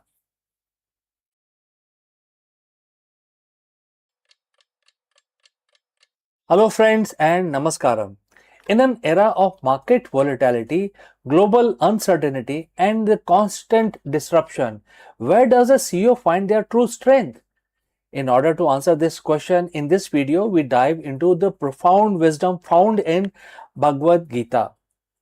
Alright, we will discover how the concept of indestructible self, which cannot be burned by fire, cut by weapons, or withered by wind, can be applied to the strategic mindset for leaders. Very, very important insight from Bhagavad Gita. Don't go anywhere. Let's go and proceed our discussion further. Welcome once again. Today we are exploring the profound bridge between the ancient wisdom and the modern leadership. If you are an executive, founder, or a leader navigating the high pressure landscape of 2026, you know that resilience is not just a soft skill, it is the most critical asset. Often leadership advice focuses on the external tools, productivity hacks, AI integration, or the market strategies. But the Bhagavad Gita, specifically mentioned in chapter 2 and verse 23, invite us to look at the inner architecture of the resilience. In this verse, Bhagwan Krishna explains the nature of self to Arjun on the battlefield, providing a masterclass in emotional detachment and psychological stability. Let's dive into what this means for you in the boardroom and for all other leaders. So friends, if you have reached this far, please inform us from which city you have tuned in and in which language you are watching this video. This will help us determine the reach of our channel. Alright, let's proceed further. The quote starts, "This self cannot be cut by weapon, nor burned by fire. It cannot be moistened by water, nor withered by wind." And the quote close. Such a simple verse, right? At first glance, this sounds like a metaphysical statement. But for the modern executive, it is the psychological blueprint Krishna is teaching Arjun that his true identity, his core capacity for decision making and judgment, is independent of the external threats. In your professional life, you face weapons of criticism, fire of markets, disruption, floods of regulatory changes, and winds of economic volatility. The verse teaches us that our core composure must be distinct from those which are coming from the external pressures. So, how do you translate this into executive action for us, for modern leaders? Starting with separate identity from outcome. When a project fails, many leaders feel cut or burned. They, internalize the failure as a personal defeat. Gita teaches us to view professional outcome as external variable. Your value as a leader, your clarity, your integrity, your vision remains untouched even when the specific business initiative fails. This is the ultimate form of detachment. Next is the maintaining equanimity. Bhagavad Gita teaches, balance, remaining balance in success and failure. When you realize that your inner self is resilient, you stop reacting erratically to market noises. You move from state of reaction to the state of responses, which is acting with purpose. Next is the unburnable mindset. And you can think about, you can imagine an image that a leader is sitting in the boardroom, completely grounded, while chaos swirl are outside all around in the boardroom. What is the visualization of verse 23? You are in the stillness in the center of the storm. When you cultivate this inner stability, your team feels it. A resilient leader provides a safe harbor for their organization during turbulent times. The biggest obstacle to resilience is the ego. We often tether our resilience to our titles, our stock prices, or our reputation to again to some ego based item. But the verse implies that these are the transient things subject to fire, water, and wind. When you base your resilience on external achievements, you are brittle. When you base it on your inner values, what Gita calls you as your dharma, you become indestructible. The executive resilience, therefore, is not about hardening yourself like a wall. It's about understanding that your true source of strength is internal, and it is the ability to show up to the board during the board meeting with the same clarity after a massive success as you would after a major setback as well. So, basically, equanimity you need to maintain. So, how do you practice this tomorrow morning? First, the morning check-in. Before your first meeting, take 1 minute to reflect on this verse. Remind yourself, today external circumstances may fluctuate, but your ability to lead with clarity is not dependent on them. Next, neutral observation. During a crisis, pause. Instead of asking, why is this happening to me? Practice viewing the situation as an external event like fire or wind that you must navigate rather than something that defines your character. Third is outcome based detachment. Focus intensely on your action, which is your duty, and release your grip on specific results. You control the effort. The universe must force and human behavior control the final outcome. So, as you move through your week, remember the image we have discussed, the unwavering strength of the soul that cannot be harmed by the element of the world. Your organization needs more than just a strategy. It needs a leader who is unshakable, a leader who acts from a place of deep inner calm. And that is the lesson of chapter 2, verse 23. It is the path to becoming not just successful executive, but a truly resilient human being. Thank you for your time. Go forth with clarity and lead from your center. See you in the next one.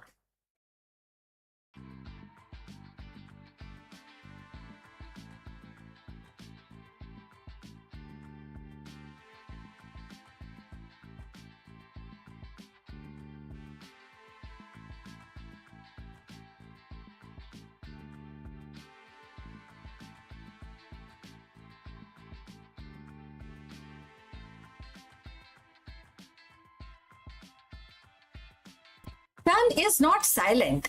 It speaks in the burst of invisible thunder.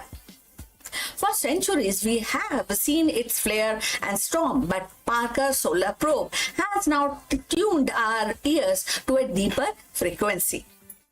Hidden within the blazing corona, magnetic switchbacks snaps like a cosmic whisper, unleashing radio waves that ripple across the solar system. And these bursts are more than a whisper of plasma. They are sun's coded signals carrying secrets of its magnetic heart and warning of storm yet to come. In this revelation, Parker has transformed our star from blazing sphere into a storyteller. Its switchbacks composing a hidden symphony of light and sound. Let's find out more about this.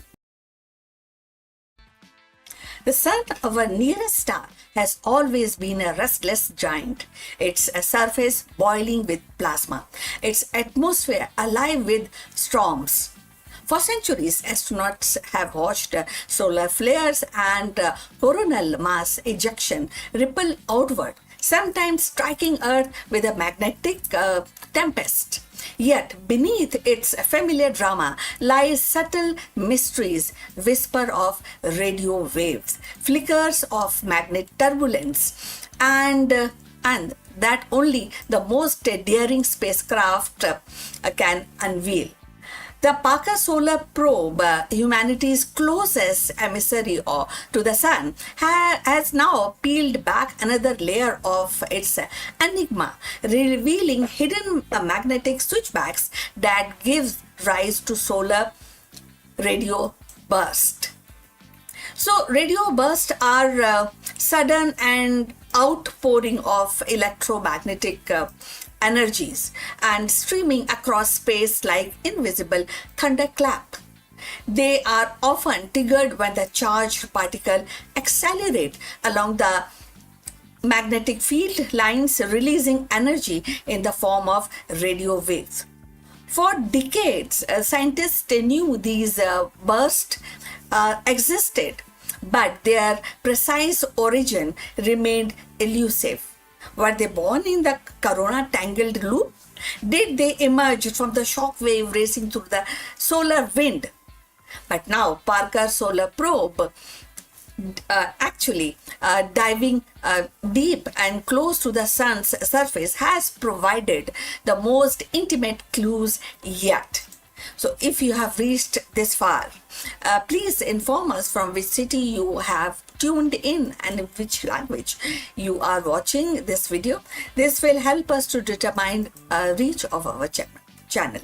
So going forward, as the probe skimmed through the solar atmosphere, its instruments detected abrupt revelation, abrupt uprising the magnetic field. Switchbacks like a king in the garden hose. These switchbacks are not gentle bend, but actually sharp zigzags, flipping the direction of the magnetic field from a brief moment before snapping back. Each switchback carries plasma along with it, accelerating particles and steering the turbulence. The new data suggests that these magnetic switchbacks are fertile ground for radio burst, miniature accelerator that hurl electrons into spiral, producing the radio signal that astronomers detect across the solar system. So these insight reshapes our understanding and space weather. Now going forward, the discovery is definitely profound. Its link with the two previously disconnected phenomena. On one hand, switchbacks were known as the oddities in the solar wind, puzzling features that hint at the chaotic dynamics near the sun. And on the other hand, radio bursts were catalogued as a distinct emissions useful for diagnosing the solar storm, but poorly understood in origin. The Parker finding weave them together, and the switchbacks are now not mere curiosities but engine of radio emission, shaping the very soundtrack of sun's activity. So radio bursts are not just academic curiosity, as we have already mentioned. They are interface or with the communication, navigation system, even the spacecraft operations. By tracing them back to the magnetic switchbacks, scientists gain predictive power. If switchbacks can be mapped and modeled, then the radio burst and the storm they create can be anticipated with a greater accuracy. So in essence, Parker has given us a new diagnostic tool, a way to listen to the sun's magnetic heartbeat and foresee its disruptive pulse. The implication extend beyond Earth. Radio bursts ripple through the heliosphere and the vast bubble of solar influence that envelops the planet. They may play a role for accelerating cosmic rays, shaping a planetary magneto atmosphere, and even the influencing the chemistry of atmosphere. So for Mars, with its magnetic shield, such burst could be particularly consequential and steering its upper atmosphere and affecting its future. Human explorer, and that is a good info data for the human explorer and the astronauts. For distinct spacecraft, understanding radio burst is vital for shielding electronics and maintaining communication link. And this is also a poetic dimension to its discovery. The sun, often imagined as a blazing sphere of light, now reveals itself as a symphony of invisible signals. Its magnetic field twists and snaps like violin strings, producing radio notes that echo across the space. So Parker's solar probe, braving the furnace of Corona, has become our ear pressing against the star, catching whispers that were once lost in the cosmic din. Each switchback is a stanza, each burst is a refrain, and composing a hidden music of the sun. So looking ahead, scientists will combine Parker's data with observation from other missions such as Solar Orbiter to build a full picture. Together, these spacecraft will triangulate the origin of burst and map the geometry of switchbacks and refine model of solar wind. So the ultimate goal is not to understand the sun, but to live safely within its influence. As humanity ventures deeper into space, towards the moon, Mars, and beyond, predicting solar radio burst will be essential as a forecasting storms on the earth. So in a grand narrative of exploration, Parker's discovery is reminder that even the familiar star hold secret. The sun, which has shining upon the earth for billions of years, is still teaching us how its magnetic heart beats. And hidden switchbacks, once invisible, now stands revealed as an architect of radio storm. And with each revelation, we drew closer to mastering the cosmic weather that shapes our destiny among the stars. So in the end, Parker's solar probe has shown us that the sun is not just a blazing sphere of light, but a restless storyteller weaving its tale through the magnetic switchbacks and radio burst. Each hidden kink in this field is a spark of revelation. Each burst a message carried across the solar system. By decoding these signals, we are not only learning to predict the storm that shapes our cosmic environment, but also hearing for the first time the sun's secret voice.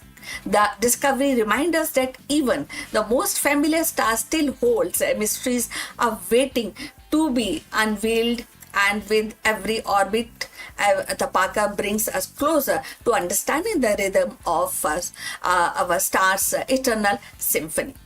So, for today, we have come to the end. Magnetic strings and cosmic echoes. That's what is very amazing and very kind of good to really know more about it. So thanks for watching. Please please like and subscribe our channel. See you in the next one. But before we end, few words from our affiliate partner. Stop settling for a good enough video. If your built-in laptop camera looks like a grainy mess, it is time for an upgrade. Want to instantly level up your video presence? I like to present the Lenovo Performance FHD webcam. This is a game changer for your desktop setup. Technically, this is packed. It has a very sensitive RGB sensor, very crisp photographs it takes. Also comes with 2 microphones on board, which helps you to record very clear voice in stereophonic format. And these microphones are very sensitive. You can actually move away from the camera up to 2 meters and these microphones will pick up your voice without any problem. This is a very strong piece. This is very sturdy. Comes with tripod ready. Comes with a very long leash, so it gives you a lot of flexibility to place the webcam wherever you want to keep in your studio. And also it has a swivel base, which is also very handy. So if you want to basically level up your game and you want to pick up this camera at a discount, please click on the link here or scan the QR code. Now let's get back to our video.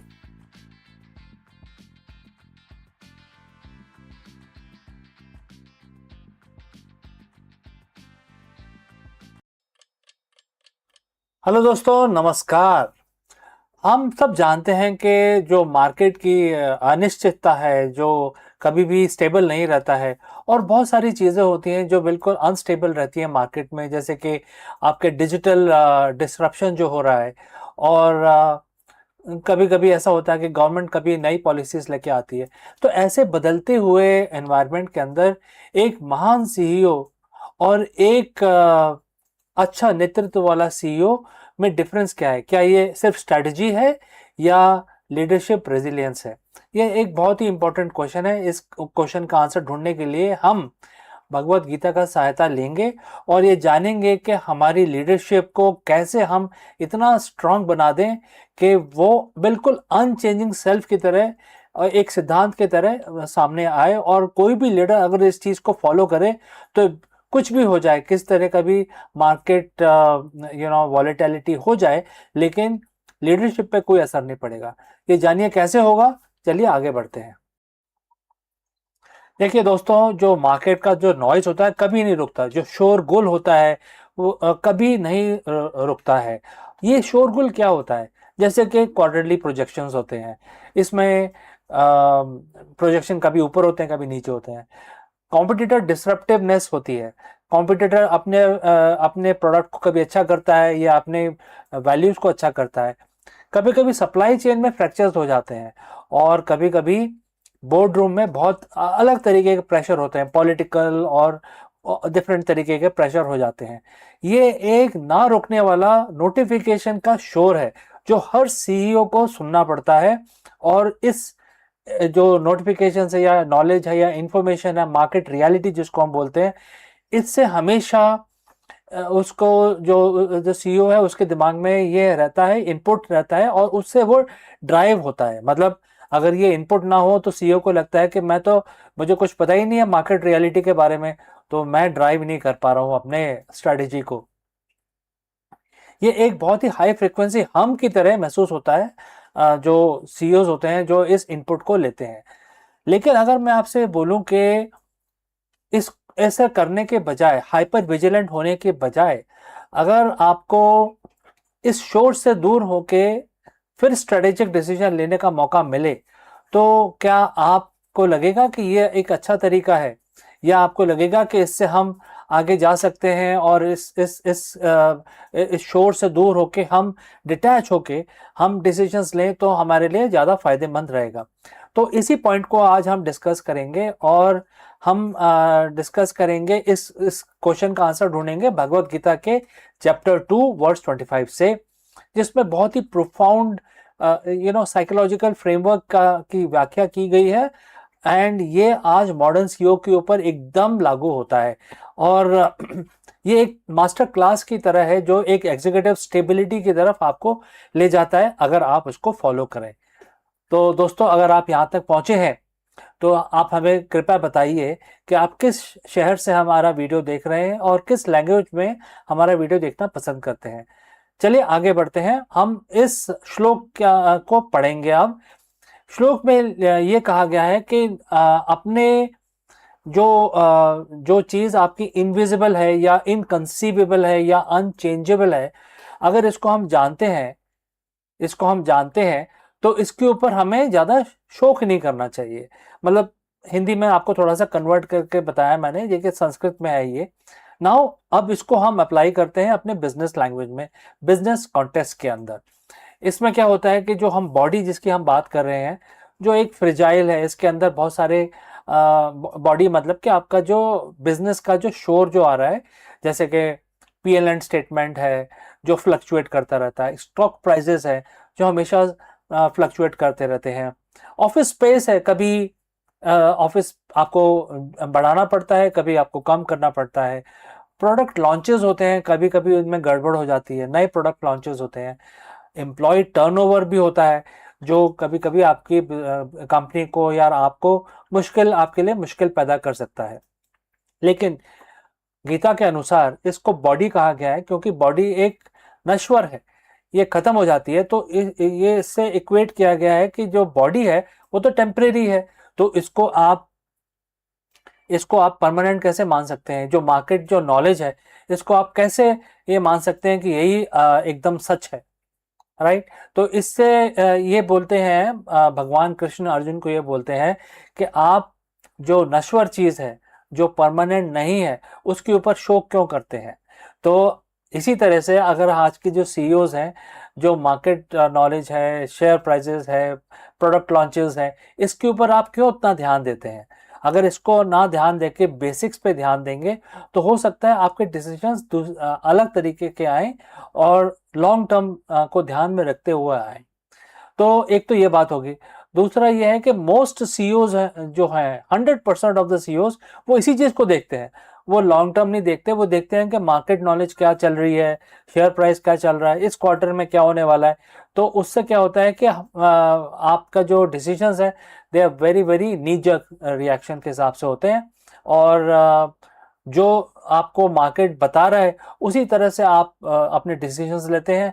अगर market आपको बता रहा है कि आप flop होने वाले हैं तो आप हाथ पैर मारने लग जाते हैं और अपने आप को भूल जाते हैं।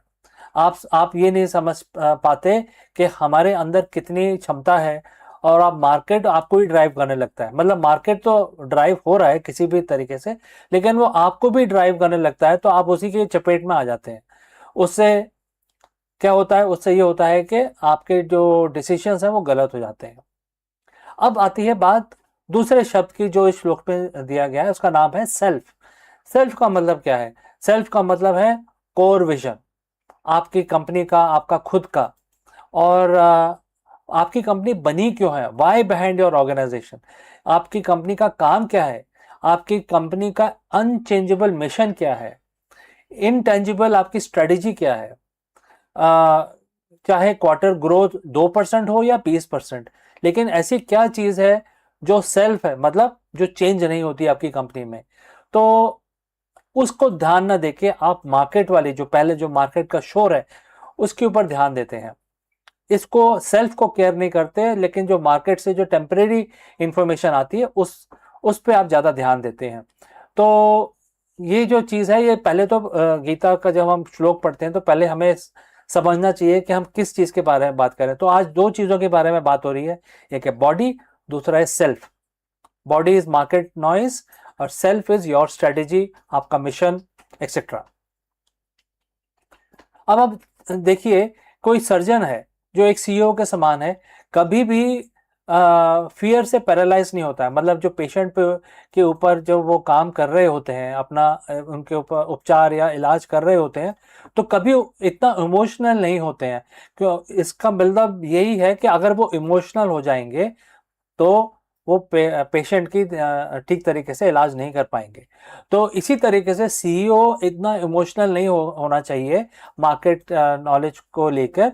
अपने बेसिक, अपनी सेल्फ के ऊपर ज़्यादा ध्यान देना चाहिए, और अपने जो स्ट्रेटजी है उसको ऑपरेशनलाइज करने के लिए उसको एक लॉन्ग टर्म स्ट्रेटजी बनानी चाहिए, जो बिल्कुल चेंज ना हो, कभी चेंज ना हो, अनचेंजेबल जिसको बोलते हैं। तो भगवान कृष्ण ने बताया कि आपकी स्ट्रेटजी, आपका मिशन, आपकी वैल्यूज बिल्कुल अनचेंजेबल होनी चाहिए। अब इन चीज़ों को हम करेंगे कैसे? अगर आपको आज ये करना हुआ तो ऑब्वियसली एक दिन में तो ये हो नहीं पाएगा। तो चार चीज़ें मैं अपनी तरफ से आपको बताता हूँ जो आपको प्रैक्टिस करनी है। पहला है सेल्फ ऑडिट। आप किसी भी डिसीजन, कोई भी डिसीजन लेने से पहले आप पहले इस सिचुएशन का ऑडिट कर लें।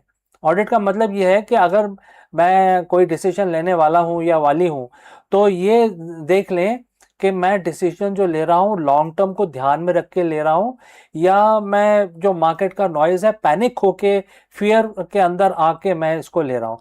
तो ये ऑडिट करना बहुत ज़रूरी है। आपको 1 मिनट, 5 मिनट, आधा घंटा, 1 घंटा, जितना भी आपको टाइम लगे, इस चीज़ का आप ऑडिट करें और देखें कि मैं शॉर्ट टर्म से इफेक्ट हो रहा हूँ क्या, या मैं लॉन्ग टर्म के को कंसिडर करते हुए इस पे काम कर रहा हूँ। नंबर 2 है प्रैक्टिस रेडिकल एक्सेप्टेंस। आपको ये एक्सेप्ट करना चाहिए कि जो अनचेंजेबल है मार्केट के अंदर, वो कभी चेंज नहीं हो सकता, उसको कोई भी हिला नहीं सकता है। उसके उसको कोई भी आ जाए, कितना भी ताकतवर आ जाए, जो अनचेंजेबल चीज़ें हैं उसको आप उसको आप चेंज नहीं कर सकते। तो आपके पावर में ही नहीं है, आपके और किसी के भी पावर में नहीं है। तो पहले उन चीज़ों को आपको समझना चाहिए, क्योंकि अगर आपको उस चीज़ की नॉलेज होगी कि ऐसी कौन सी चीज़ है जो बदली नहीं जा सकती, तो फिर आपके डिसीजंस बिल्कुल अलग तरीके से आएंगे और रिएक्टिव नहीं होंगे, फियरफुल नहीं होंगे आपके डिसीजंस। तीसरा जो सबसे इंपॉर्टेंट पार्ट है वो है लीड फ्रॉम द कोर। जब आपके पहले 2 पॉइंट आपने अच्छी तरह कर लिया, आपने ऑडिट कर लिया और आपने ये समझ लिया कि मार्केट में कौन सी अनशेकेबल, अनचेंजेबल चीज़ें हैं, तो फिर आप लीड फ्रॉम द कोर अपने डिसीजंस जो होंगे अनशेकेबल सीईओज की तरह आप लेंगे, और फिर आपको किसी चीज़ की फिक्र नहीं रहेगी। आपके सारे डिसीजंस एकदम लॉन्ग टर्म बेसिस पे होंगे, जो आपके ग्रुप को, आपकी कंपनी को, आपको हमेशा पॉजिटिव डायरेक्शन में लेके जाएंगे, हमेशा रेवेन्यू ग्रोथ देंगे। कभी क्वार्टर ऊपर नीचे होगा, उससे आपको फ़र्क ही नहीं पड़ता है। तो ये आपका हो जाता है, एक बुलेट प्रूफ मैनेजर आप बन जाते हैं, और आप बिल्कुल, आपका जो नज़रिया है बात करने का, सोचने का, कंपनी को रन करने का, बिल्कुल बदल जाता है। तो ये जो 2 लाइनें हैं इस श्लोक में, कितना पावरफुल श्लोक है देखिए। अगर आप इसको प्रैक्टिस करें तो आप अनशेकेबल सीईओ बन सकते हैं। तो दोस्तों, अगर आपके पास कोई क्वेश्चन है, या आप और डिटेल में इसके बारे में जानना चाहते हैं, ज़रूर कमेंट करके बताएं। और ये भी बताएं कि आपकी कंपनी या आपका ग्रुप कोई क्राइसिस फेस कर रहा है, सो हम आपको उसमें हेल्प कर सकते हैं। गीता का जो ज्ञान है उसको यूज़ करके आपको हेल्प कर सकते हैं, how do you move forward. और आपको ये भी हेल्प कर सकते हैं कि टेम्परेरी क्या है, परमानेंट क्या है, इस चीज़ का आप आइडेंटिफिकेशन कर सकें। तो दोस्तों, थैंक यू फॉर वॉचिंग। मैं मिलता हूँ आपसे अगले वीडियो में जल्दी। Lead well, and I will see you again in the next one. Stop! Before you hit the delete channel button or give up on your next upload, you need to watch this. Most creators quit YouTube exactly 3 feet from the gold. They see flat lines in their analytics and assume they are failing. But in reality, they are simply in a ghost phase, the period where the algorithm tests your consistency and your skills are being sharpened for the big break. In this video, we dive deep into the psychology of the content creation and why 0 views might actually be your biggest competitive advantage. How? Let us discuss this further. You are checking your phone again. It's been 3 hours since you uploaded your latest video and the one you spent all weekend editing. You have refreshed the studio app 10 times and the number hasn't budged. 4 views, 2 of which were probably you. Uh, the thought starts creeping in. Is this even worth it? You see other creators blowing up overnight and you feel like you are shouting into a void. You are ready already to quit, but before you hit that delete channel button, I need you to understand one thing. You aren't failing. You are actually in the most important phase of your journey. Most creators quit exactly 3 feet from the goal. Today I'm going to show you why nobody is watching is actually your secret weapon, and why your biggest breakthrough is like hidden right behind the urge to give up. Let's dive in. But before, if you have reached this far, please inform us from which city you have tuned in and in which language you are watching this video. This will help us determine the reach of our channel. I would also know who's watching and who's not. Alright, let's proceed further. Let's address the elephant in the room, which is the algorithm. We talk about it like it's a sentient being that hates us. It doesn't, but it's a system built on trust. When you are a new creator or you're trying to pivot, you enter what I call the ghost phase. Think about it. Why would YouTube push your content to millions of people if you are only person you can stay consistent for only 2 weeks? The algorithm is testing two things: your competence and your consistency.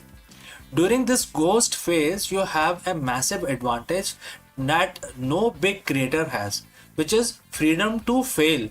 When nobody is watching, you can experiment, you can find your voice, you can mess up the lighting, and you can make terrible jokes without hundreds and thousands of people judging you. This is your training ground. You are not being ignored, you are being incubated. This is the concept from the book Atomic Habits, called the plateau of latent potential. We expect progress to be in a straight line up.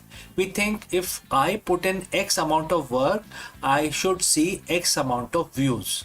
But the growth on YouTube is exponential, not linear. You spend months, maybe years, working in the valley of disappointment, and this is where you are putting in the work, but the result aren't showing yet. You are building the foundation. It's like bamboo tree. It grows underground for 5 years, developing a massive root system, and then it shoots up 80 feet in 6 weeks. So if you quit during the root building phase, the tree will never grow. Every video you make into a flop is actually a root. It's a data point. It's a lesson. It's one step closer to the 80-foot breakthrough. So why do most creators quit right before they win? It's because of the psychological phenomena called cognitive friction. The effort required to make a video feels much higher than the reward of 10 views. To survive this, you have to shift your win condition. If your win condition is to get 1000 views, you get 50, you feel like as if you have lost it. You feel defeated. But if your win condition is like getting 1% better at color grading, or write a more compelling hook, or you do that, you have won already, right? I mean, if you do all of these core competencies, regardless of the view counts, don't you think so? Winning on YouTube is a war of attrition. The pros aren't necessarily the most talented people on the platform. They are the one who refuse to go away. They stayed in the game long enough for the luck to find them. Because on YouTube, luck is just where the preparation meets the long enough timeline. Now, as a disclaimer, I'm not saying that you should keep doing exactly the same thing if it is not working. There is a difference between quitting and pivoting. If you have made 50 videos and they all have 0 views, don't quit YouTube. Change your strategy. Maybe your thumbnails are weak. Maybe your intros are too slow. Use the silence to audit yourself. When nobody is watching, you have the lowest stakes possible to reinvent yourself. Don't you think so? So ask yourself, am I making content for me or am I making content that solves a problem or provide value for someone else? Once you align your passion with audience's need, the nobody watching problem start to disappear. The hardest part of YouTube isn't the editing or the SEO, it is the mental game. It is showing up on Tuesday morning to film a video when your last 3 uploads tanked. But remember this, every major creator you admire today, from Mr. Beast to MKBHD, had a period where they were talking, making videos, but generating zero interest, zero views. They felt exactly how you feel right now. The only difference between them and millions of abandoned channels is that they decided to post one more time. Your breakout video is already in your head. It's coming. It's going to come. Definitely. But you can't find it cannot find you if you weren't there to upload it, right? So don't quit. Just get 1% better today.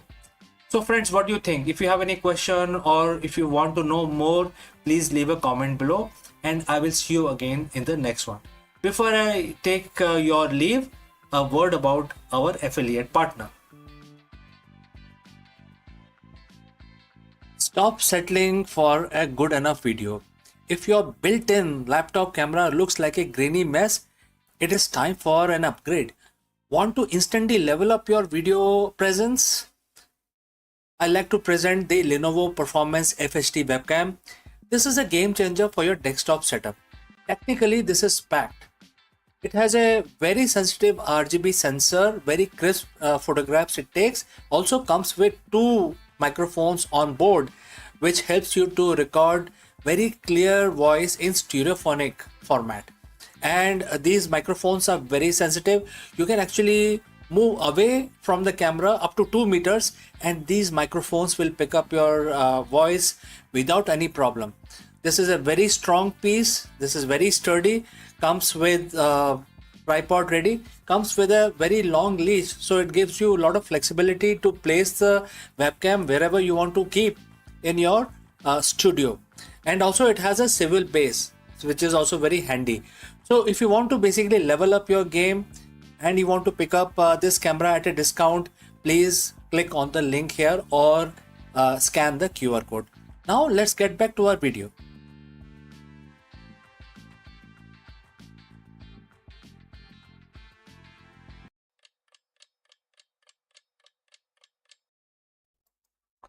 नमस्कार दोस्तों, आप सभी का स्वागत है। आज शनिवार का दिन है और आप सबको पता होगा कि जो शनिवार का दिन होता है वो कर्म के स्वामी शनि जी को समर्पित होता है। तो आज हम अपना दिन शुरू करने से पहले हम भगवान की स्तुति करेंगे, भगवान शनि महाराज की हम वंदना करेंगे। और आप जैसे जानते हैं कि एक छोटा सा मंत्र हम पढ़ेंगे, इसको 11 दफ़ा करेंगे और 11 दफ़ा करने के लिए आप हमारे साथ जुड़ें और हम इस काउंटर का इस्तेमाल करते हैं हमेशा की तरह। आप जैसा मर्जी आप गिन सकते हैं, आप माला का इस्तेमाल कर सकते हैं, आप अपने मन में भी गिन सकते हैं, लेकिन 11 दफ़ा करें अपना दिन शुरू करने से पहले। आज शनिवार को, हर शनिवार को आप शनि जी का ध्यान करें। चलिए हाथ जोड़ के नमन करते हैं और उनकी आराधना हम शुरू करते हैं। ओम शन शनश्चरे नमः। ओम शन शनश्चरे नमः। ओम शन शनश्चरे नमः। ओम शन शनश्चरे नमः। ओम शन शनश्चरे नमः। ओम शन शनश्चरे नमः। ओम शन शनश्चरे नमः। ओम शन शनश्चरे नमः। ओम शन शनश्चरे नमः। ओम शन शनश्चर्ये नमः। ओम शन शनश्चर्ये नमः। ओम शन शनश्चर्ये नमः। तो दोस्तों 11 दफ़ा हमने आज भगवान शनि महाराज, जो कर्म के देवता होते हैं, आपके लाभ और आपके जो ट्रेजेक्टरी है उसके स्वामी शनि होते हैं। तो हमेशा अपना काम शुरू करने से पहले, स्पेशली शनिवार के दिन, भगवान की जरूर प्रार्थना कर लें। तो बहुत बहुत धन्यवाद हमारे साथ जुड़ने के लिए। आपका दिन शुभ हो। तब तक के लिए मैं आपसे इजाजत लेता हूं। अगले ही वीडियो में जल्दी ही मिलता हूं। कहीं मत जाइएगा। नमस्कार।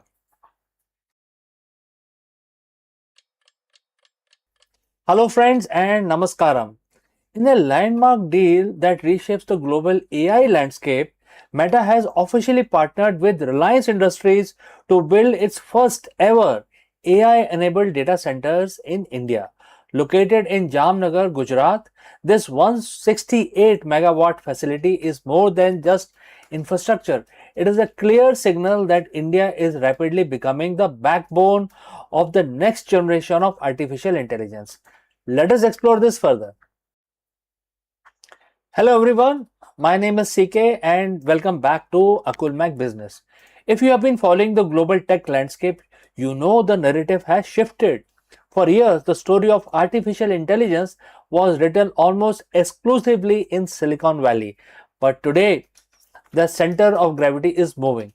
Just day before yesterday, on June 10th, 2026, we saw a watershed movement. Meta has officially announced its first build to suit AI data center in India, located in Jamnagar, Gujarat, in partnership with Reliance Industries. We are talking about massive 168 megawatt facility that will eventually power some of the most advanced AI workloads on this planet. So friends, if you have reached this far, please inform us from which city you have tuned in and which language you are watching this video. This will help us determine the reach of our channel. Alright, but why India? Why is a global giant like Meta pouring such massive capital into our backyard? Today we are going to peel back the layers of this strategy.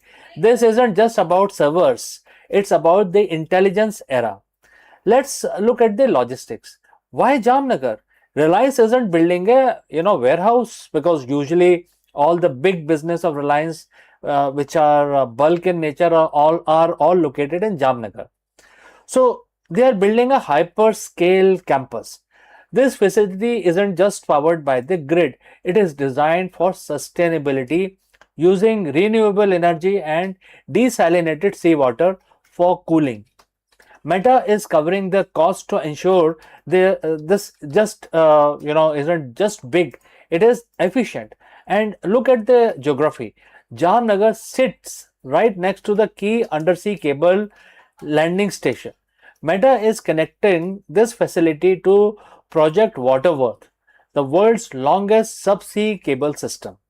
This allows them to tie India's digital infrastructure directly to their global nervous system. For Meta, India isn't just a market of 1.4 billion people anymore. It is becoming a compute hub.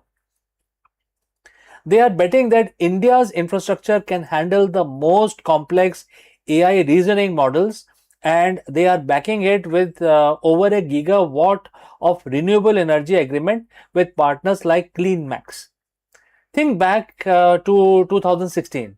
The conversation in India was about the cost of the data. We led a revolution that made the internet accessible for everyone. Mukesh Ambani said recently, India cannot afford to rent intelligence. Therefore, we will have to reduce the cost of intelligence as dramatically as we did with the cost of data. And that is the mission. Meta's partnership with Reliance and their joint venture in artificial intelligence is aimed at democratizing high-end AI tools. And what is that we are talking about here? We're talking about starting with business agents, automating customer services across WhatsApp, Messenger, Instagram for millions of small businesses. Number two, creator assistant, giving the massive Indian creator economy the tools to analyze performance and generate content in real time. Meta is betting that if they provide the tool for intelligence, the Indian market will build the solution on top of it. So why are they doing this now? Because the data is undeniably very important. A recent BCG report shows that India leads the world in workplace AI adoption. 97% of the Indian managers are using AI regularly. We aren't just consumers of technology, we are at its most enthusiastic implementers. When you combine our demography dividend, our massive technical talent pool, and now this world class infrastructure that Meta and Reliance are laying down, you got an ecosystem that is perfectly primed for a particular scaling. A global giant realized that if they want to win in AI, they don't just need to sell to India, they need to build in India. So, what does this mean for people like you and me? For the developers, for the business owners, and for the students watching this channel. It means the barriers to entry for AI innovation is collapsing. With the level of infrastructure, India is transitioning from service provider to global hub for AI driven transformation. We are no longer just outsourcing work, we are insourcing the intelligence revolution. As we see these data centers come online over the next 2 years, keep a close eye on the applications being built here. We are entering an era where your local business, your education system, your career will be powered by compute capacity that was previously unimaginable. So friends, once again, my name is CK and this is Akulmach Business. If you found this deep dive valuable, hit that like button, subscribe to the channel and let me know in the comments, do you think India will become the #1 global destination for AI development by 2030? Let us discuss it more, and I await your messages and opinions. See you in the next one. In the heart of San Francisco, Luna AI dared to reimagine shaping with $100,000 gamble on AI managed retail store. Sleek algorithm promised efficiency, but the grand experiment hit a very human snag, that is staffing, and that exposed the limit of automation. What was meant to be a glimpse of the future quickly became a cautionary tale of tech colliding with reality. In San Francisco, the promise of an AI managed retail future took center stage when Luna AI unveiled its flagship store with $100,000 investment. The concept was bold, a retail space where the artificial intelligence would streamline operations, enhance customer experience, and reduce the reliance on traditional management structure. The launch drew attention from both tech enthusiasts and retail analysts, and they were eager to see how the automation could reshape the brick and mortar commerce. Yet, despite the futuristic vision, the store quickly encountered a very human problem: staffing issues. While AI managed inventory analytics and customer flow prediction, and day-to-day realities of staffing proved harder to automate. Scheduling conflicts, employee turnover, and the need for human oversight exposed the limitation of purely AI-driven model. The irony was striking. A store designed to minimize the human dependency found itself struggling precisely to become of it. So, if you have reached this far, please inform us from which city you have tuned in and which language you are watching this video. This will determine the reach of our channel. So, just put some comments about your city also. So now we were talking about the store, and the Luna AI experiment underscores a broader tension in the modern retain, and technology can optimize the process, but it cannot fully replace the adaptability, empathy, and the problem solving skill of human staff. For investors and entrepreneurs, the lesson is clear. The innovation must balance automation with human capital.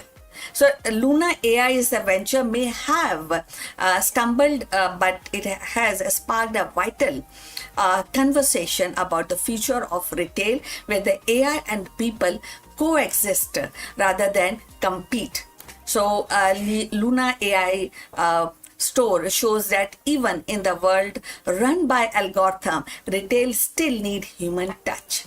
So Luna experiment in San Francisco was more than just a store. It was a test of how far automation can carry retail into future. Yet the staffing struggles revealed a truth that technology alone cannot erase the human presence and remains, and it also tells us that humans interventions, human presence remains the backbone of customer experience.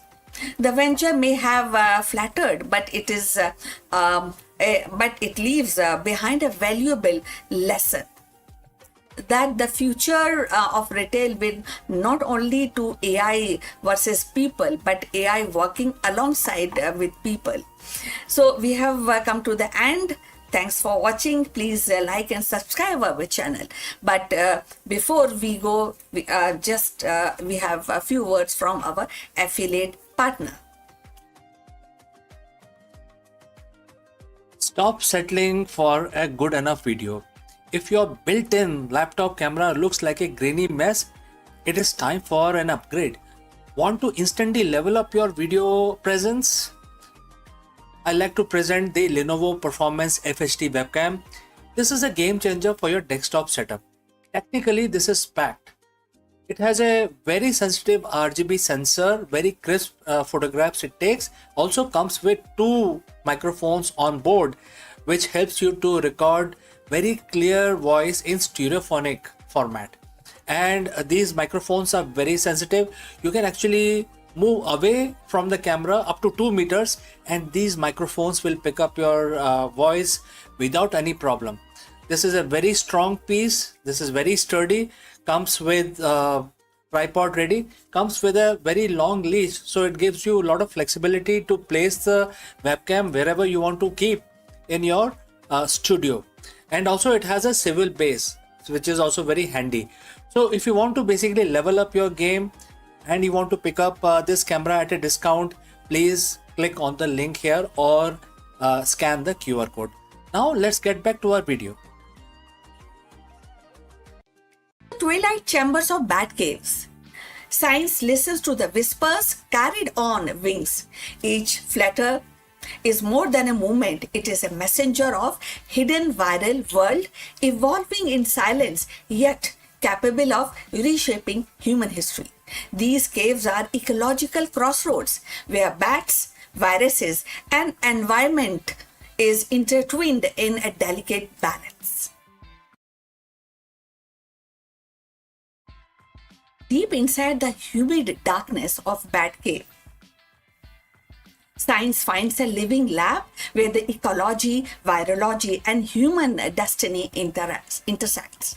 Bats, with their extraordinary diversity and a global distribution, are reservoir of countless viruses, many harmless within their host, but some with the potential to leap across the species boundaries. The study of virus ecology in these caves is not simply an exercise in curiosity. It is a frontline defense against the next pandemic. Researchers entering these caves are greeted by a symphony of wings and echoes, but beneath the spectacle lies a complex web of interactions. Viruses circulate among bat population through social grooming, shared routes, and feeding habits. Each colony becomes a microcosm of viral exchange, and where the genetic material mutates, recombines, and occasionally acquired the traits that makes cross-species infection possible. By observing these dynamics, scientists gained predictive insight into zoonotic spillover, the moment when the pathogen jumps from animals to humans. And these recent fieldwork has revealed that spillover risk is not random.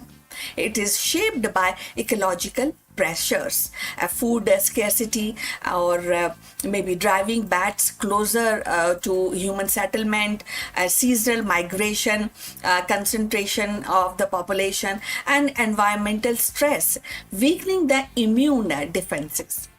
So in these caves, they're near agricultural zone, bats often we find them in fruit orchids and leaving salivas, droppings that can actually contaminate the produce. So such ecological bridges create pathways for virus to escape from their natural host. So if you have reached this far, please inform us from which city you have tuned in and in which language you are watching this video. This will help us in determining the reach of our channel. So moving forward on this interesting topic, the bat cave thus become a metaphor for a porous boundary between wilder habitat and the civilization. By squeezing viral genomes and collecting them from the salivas and other material which is like droppings, scientists can map evolutionary trajectories, and identifying which strain show sign of adapting to mammalian cells beyond bats.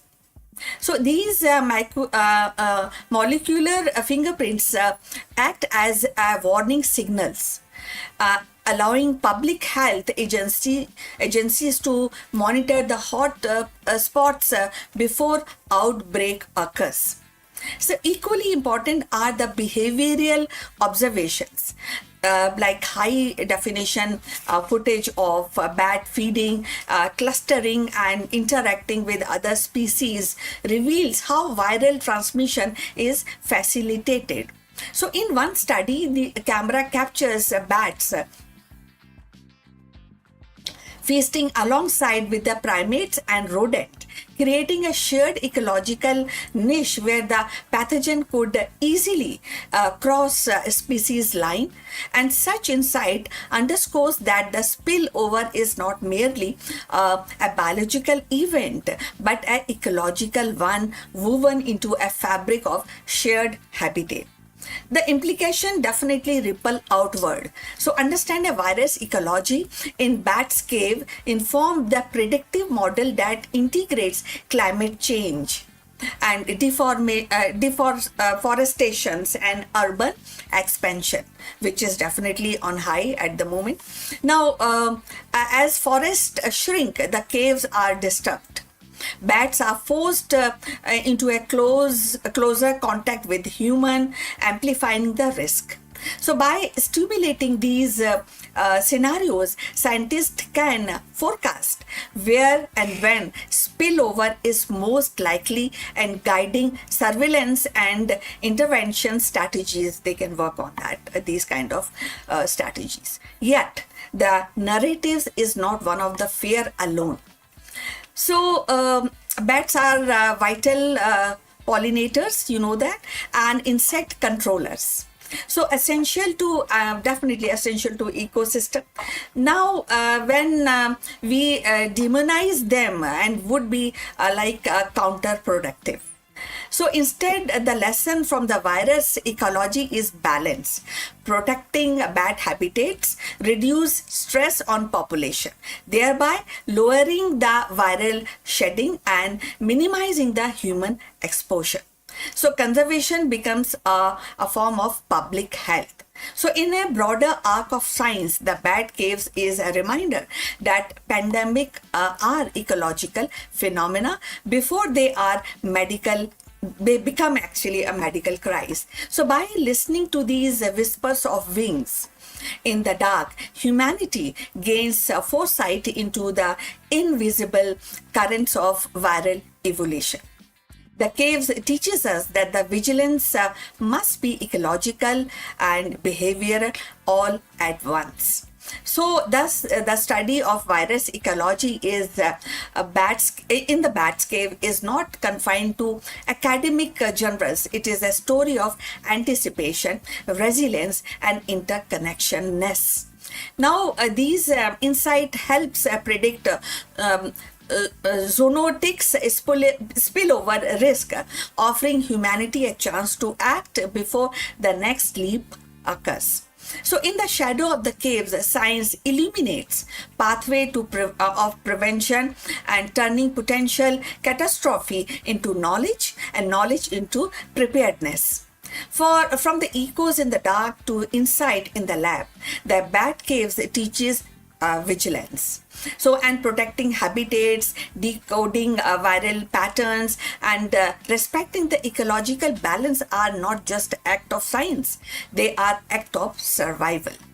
Now, the bat cave, once seen as a mysterious refuge of night, now stands revealed or as a vital classroom for humanity.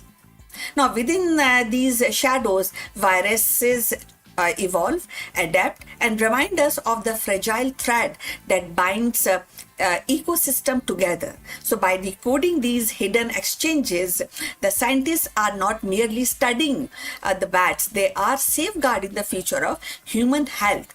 The lesson is very clear.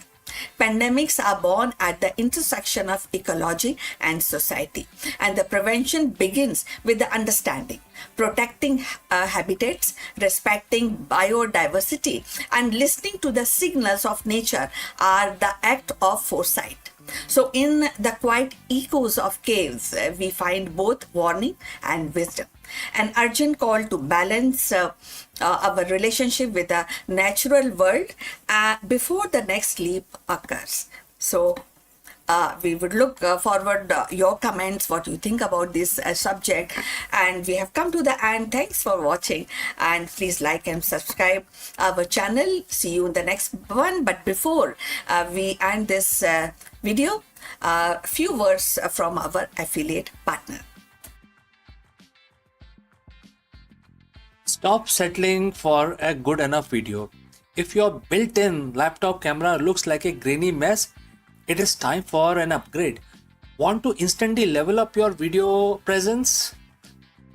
I like to present the Lenovo Performance FHD webcam. This is a game changer for your desktop setup.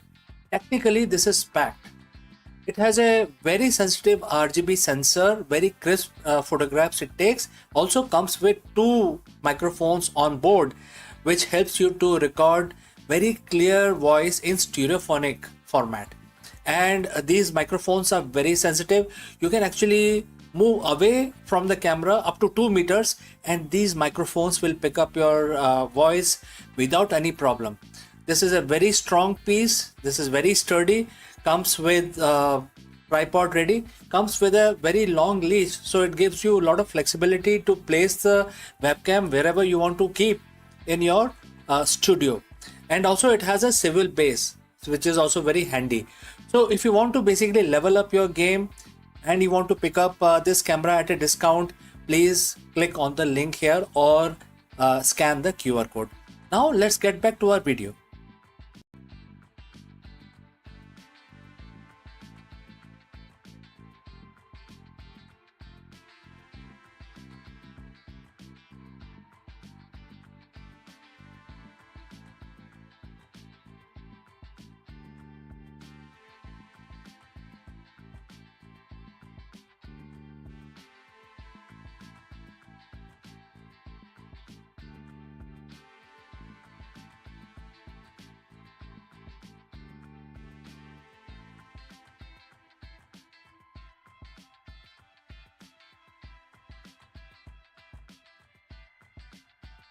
Hello friends, the big question that we want to address today is that is your mind working for you or against you? This is a very age-old question many people have tried to answer, but today we are going to take a deep dive into Bhagavad Gita. And friends, as you know, Bhagavad Gita is a very ancient document. It's a very ancient manuscript. However, ancient or not, it offers a timeless wisdom for the modern CEOs and entrepreneurs? And in fact, this particular question is beautifully answered in one of the verse which every modern CEO and entrepreneur must hear and see. So let us take the deep dive and try to answer this very profound question, which is about your mind. Let's go. In the world of business, we are trained to analyze everything. We analyze market trends, competitor strategies, cash flow, and consumer behavior. We spend millions on business intelligence. But there is one piece of intelligence that most leaders completely ignore.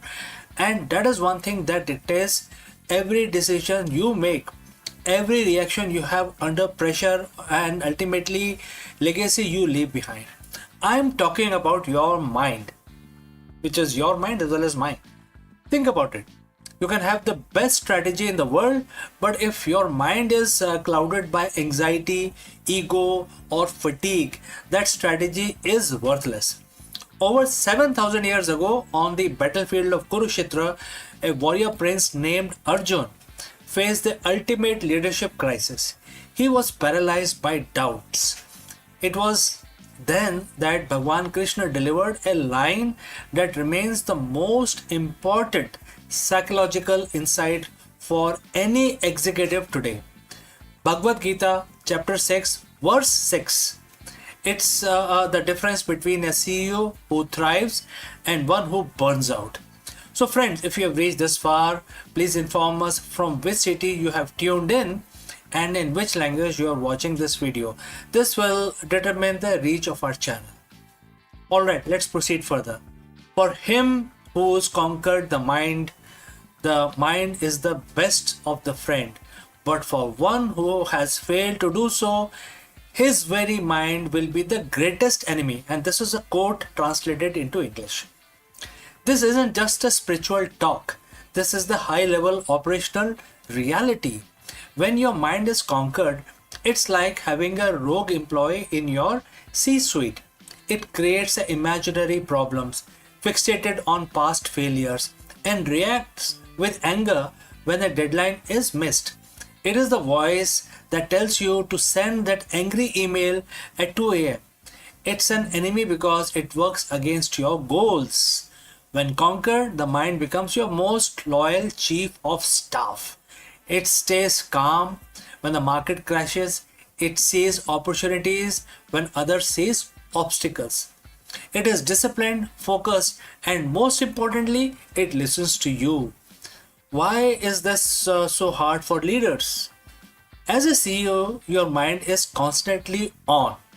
You are bombarded with Prakriti, which is the external material world, data, noise, opinions, and crisis. The Bhagavad Gita teaches that the mind, by its very nature, is flickering and turbulent. If you don't actively conquer it, it defaults to a state of reactive survival. The three traits of enemy mind is in business today can be summarized like this. First is impulsivity, making decision based on temporary emotions rather than long-term data. Next is ego attachment, caring more about being right than getting the right result. Third, mental fatigue, the inability to switch off, leading to decision fatigue, the silent killer of the companies.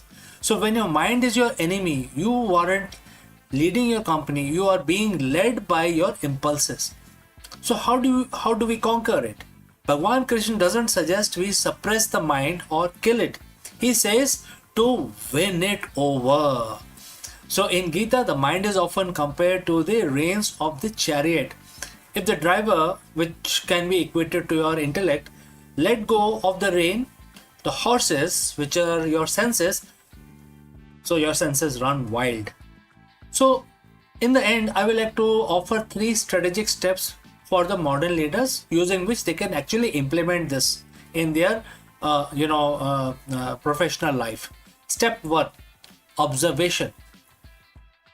Basically the witness mind. Before you can control your mind, you must observe it. In your next board meeting, notice when your enemy mind start to get defensive. Don't act on it, just label it. That is my ego feeling threatened. This creates a gap between the impulse and the action. Step 2. Consistent practice. Krishna tells Arjun that the mind is conquered through abhyas, which is constant practice. For a CEO, this means mental discipline, whether it is meditation, deep work blocks, or structured reflections. You must train your mind like a muscle. Step 3. Detachment. This is the most misunderstood word in the business. Detachment doesn't mean you don't care. It means you are detached from the result. You're focused 100% on the process and the action. When you aren't terrified of the outcome, your enemy mind loses its power over you. Imagine two CEOs facing a 20% drop in their revenue. CEO A has an unconquered mind. They blame the team, stop sleeping, micromanage everyone, and project fear. The enemy mind is in charge and the company spirals out of control. Now let's go to CEO B. CEO B has conquered mind. They acknowledge the loss, remain calm, gather the team and ask, what is the most important logical next step now?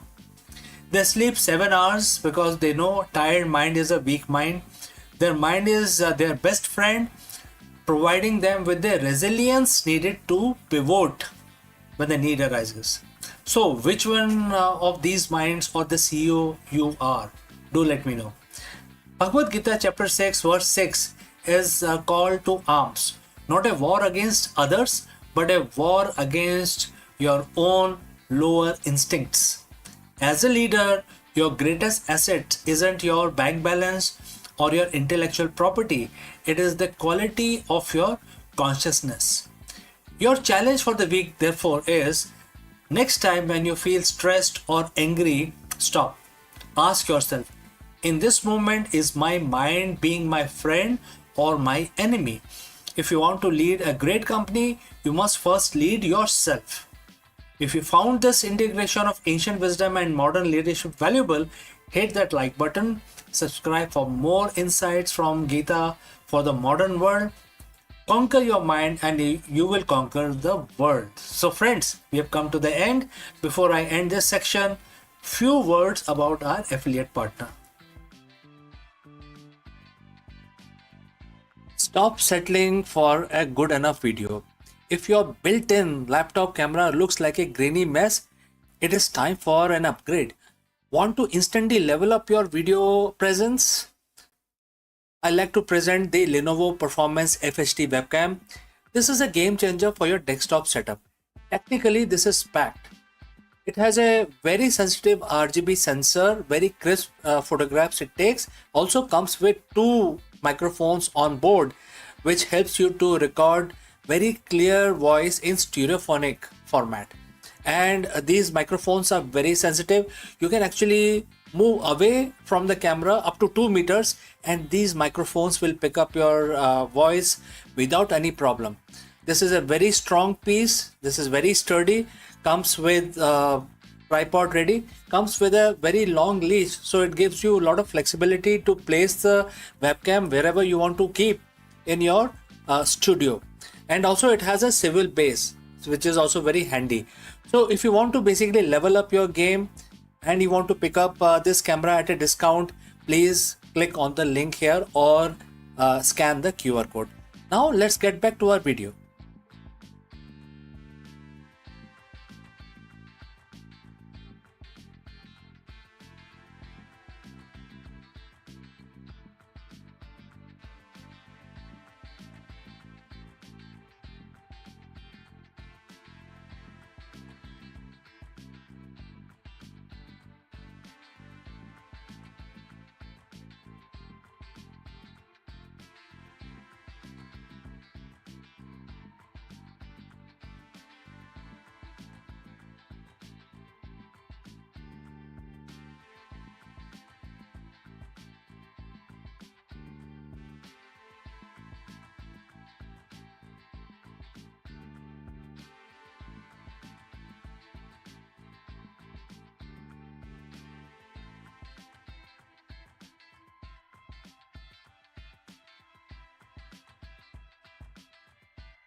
Friends, we all know that the stars, when they run out of their fuel, explodes into a supernova, especially the kind of star which are much larger than sun. They have to be larger than sun in order to become a supernova. However, there are certain stars which don't simply explode, they turn into a hot blowtorch.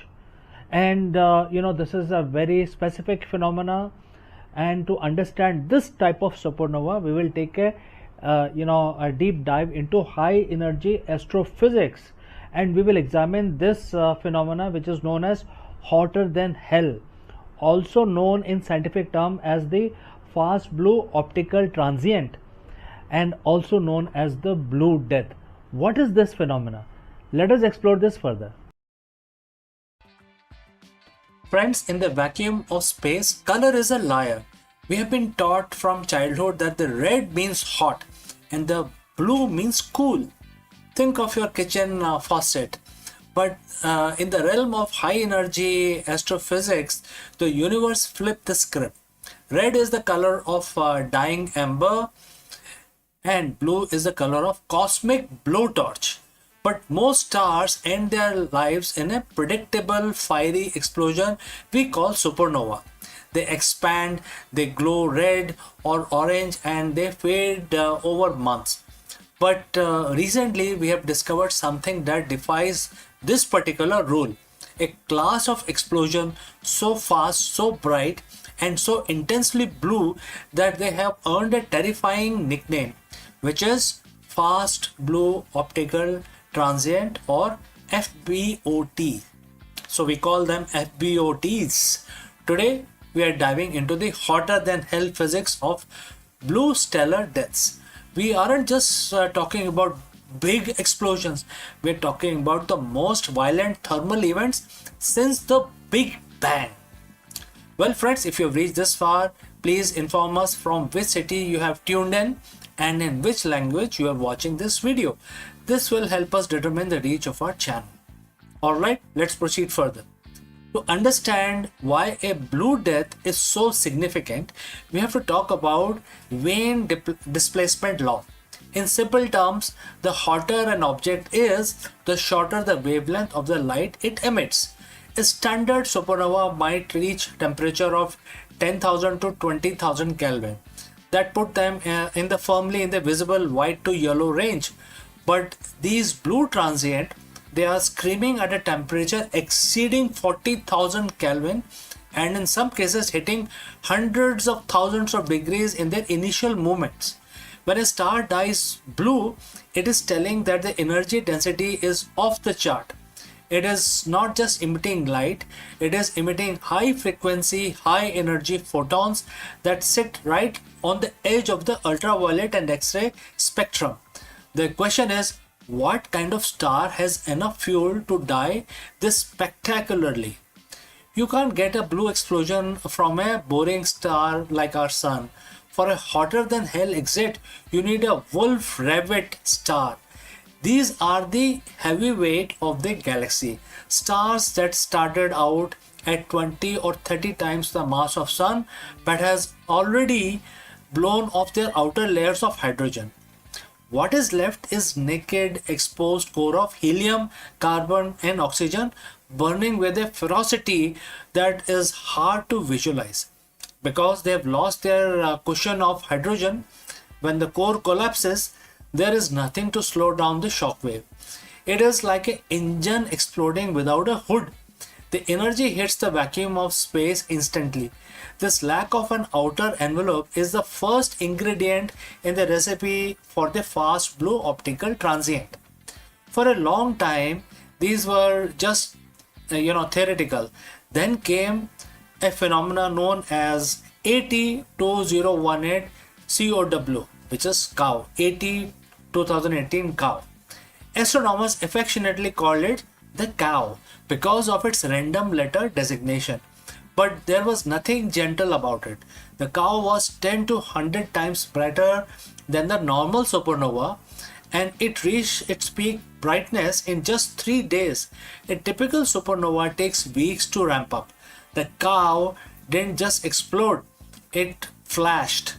What shocked scientists most was the blue signature. It stayed hot for far too long. According to the standard physics, it should have cooled down as the debris expanded. Instead, it was as if there was a central engine, a hidden furnace inside the wreckage, pumping out fresh energy and keeping the temperature at a blistering blue hot level. So, what is that central engine? Physicists currently have two main theories for how these blue deaths occur. Imagine the core collapse. It is so massive that it skips the explosion phase and goes straight into a black hole. As the rest of the star tries to fall into the black hole, it creates a massive traffic jam called accretion disk. This disk spins so fast and gets so hot, it launches a jet of plasma through the star's, whatever the star remains, and nearly at the speed of light. That jet is blue light we see. In this version, the core collapses into a magnetar, a neutron star with a magnetic field trillion times stronger than the Earth's, spinning hundred of time per second. This magnetic whirling injects a colossal amount of kinetic energy into the explosion, acting like a cosmic microwave that keeps the debris cloud at blue hot temperature. So why do we spend millions of dollars on these expensive telescopes to find these blue blips? Because they are the laboratories of the extreme. FBOTs allow us to watch the birth of black holes and magnetars in real time.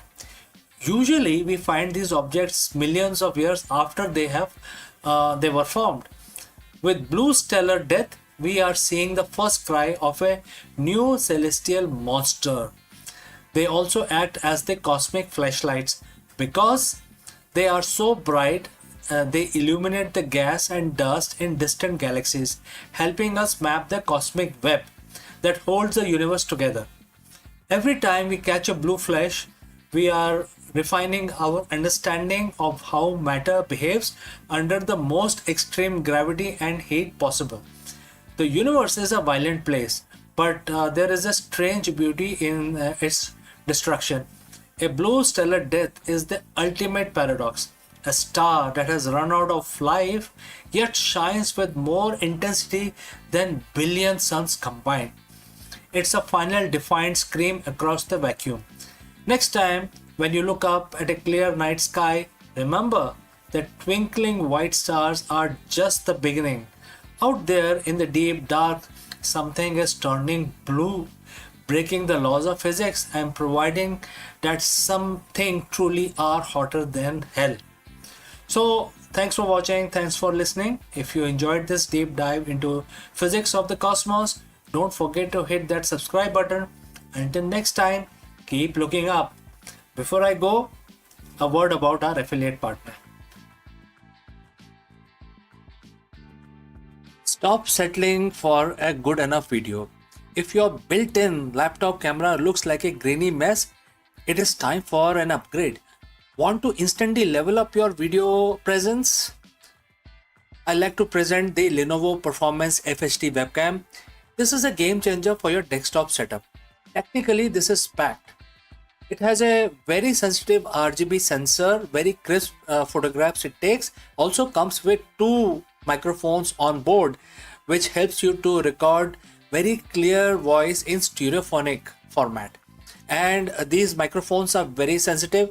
You can actually move away from the camera up to 2 meters and these microphones will pick up your voice without any problem. This is a very strong piece. This is very sturdy. Comes with tripod ready. Comes with a very long leash, so it gives you a lot of flexibility to place the webcam wherever you want to keep in your studio. And also it has a swivel base, which is also very handy. So if you want to basically level up your game and you want to pick up this camera at a discount, please click on the link here or scan the QR code. Now let's get back to our video.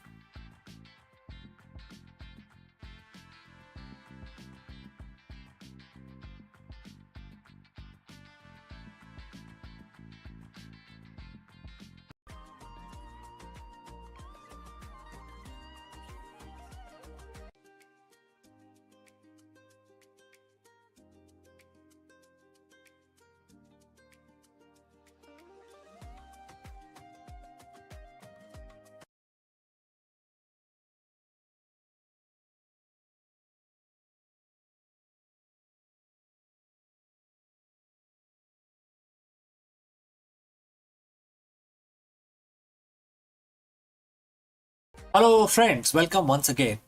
The biggest question in the boardroom today is the CEO or the leadership burnout. And it's becoming a very big problem in the 21st century, especially in 2026. So, let me ask you, can ancient wisdom solve the 21st century burnout crisis? Therefore, in this video, we dive deep into Bhagavad Gita to uncover the secret weapon of the world's most effective CEOs, the inward gaze. While most leadership training focuses on the external strategy, the Gita teaches that the true power comes from the internal mastery. Let us explore this further. Friends, close your eyes for a second, but not that long, because you got a company to run. Think about your morning. How many notifications did you get before you wake up, right? So as you waking up, you see so many notifications in your email, right? A market dip in Asia, a key hire resignation, a competitor's aggressive new acquisition. As a CEO, your mind is battlefield. You are expected to be most external person in the organization, watching the charts, the people, and the future as well. But what if I told you that the most successful leaders in history, the one who remain unshakable when the ship is sinking, don't look outward for their primary strategy. They actually look inwards. Today we are decoding 7,000-year-old blueprint for executive excellence. It comes from Bhagavad Gita, chapter 5, verse 28. It's verse about liberation, but for a modern leader, it's a manual for mental sovereignty. Let's look at the text of the verse 28, right? And the quote starts, shutting out all external sense objects, keeping the eye and vision concentrated between the two eyebrows, suspending the inward and outward breathing within the nostrils, and thus controlling the mind and senses and intelligence. The transcendental leader seeking liberation becomes free from desire, fear, and anger. Quote close. Well, friends, if you have reached this far, please inform us from which city you have tuned in and in which language you are watching this video. This will help us determine the reach of our channel. Alright, moving on. At first glance, this sounds like a guide for a monk in a cave. But let's translate this into a CEO speak. Let's look at it again. Shutting your external sense object, which is equal to filtering out the noise. Data is useful, but noise is deadly. Next is vision between the eyebrows. Single pointed focus, eliminating shiny object syndrome. Next, suspending the breathing, regulating the nervous system. You cannot lead if your body is in a permanent state of fight or flight. Right? Free from desire, free from anger. That is the next phrase. This is the definition of objective decision making. Why does CEO need an inward gaze? Because the biggest threat in your company isn't the competition. It is your own unprocessed reactivity. When the CEO reacts out of fear, they cut costs into too early and stifle innovation. When they react out of desire, they over leverage and chase vanity metrics. When they react out of anger, they destroy corporate culture. The inward gaze mentioned in Gita is about becoming witness. In business psychology, we call this metacognition. It is the ability to watch your thoughts without being hijacked by them. Imagine a board meeting where room is heated, everyone is shouting, and if your gaze is inward, you aren't caught in the emotional crossfire. You are observing the pattern. You are the eye of the storm. That is a secret weapon. It allows you to see the signal while everyone else is drowning in the noise. The verse specifically mentioned equalizing the inhalation and exhalation. What does a spiritual text care about breathing? Well, because your breath is the remote control of your brain. Many of us know this fact. breathing is the only a process in the body which can be controlled by you, as well as it is involuntary as well. Even if you don't think about breathing, your body continues to breathe, right? So there is a fine line using which you can start controlling your mind. So it's a common knowledge. Now let's proceed further. Science tells us that when you are stressed, your breathing becomes shallow and rapid. This triggered the situation that most of us are, anxiety situation that most of us are suffering. The primitive part of the brain, which it controls this whole thing, is basically creating an environment of fear in your brain. You lose access to your prefrontal cortex, the part of your brain responsible for complex strategy and empathy. The Gita was teaching biohacking long before the term even existed. By equalizing the breathing, you manually reset your nervous system. The boardroom application, how does it apply in the boardroom? Before you walk into a high stress negotiation, or before you hit that send button on a difficult email, you practice verse 28. You equalize the breathing. You move from state of threat to the state of resourcefulness. This is how you command a room without saying a word. And that is a true executive presence. The final part of the verse says this path leads to liberation. For a CEO, what is liberation? It is a freedom from being a slave to the stock price, slave to the ego, or even opinion of the industry. So Gita teaches a concept called Nishkam Karma, acting without attachment to the results. This doesn't mean you don't care about profits. It means you are so focused on the excellence of the process that you aren't paralyzed by the fear of the outcome. When you are free from the fear of the and desire, you can make hard decisions. You can pivot the company when it is unpopular. You can stand by your values when it is expensive. You are liberated from the need for external validation, which makes you one of the most dangerous and effective leader in the market. So how do you master this inward gaze? It's not about quitting your job to meditate. It's about integrating Gita into your workflow. And how you can do that? Starting with morning silence. Spend 5 minutes shutting out sense object.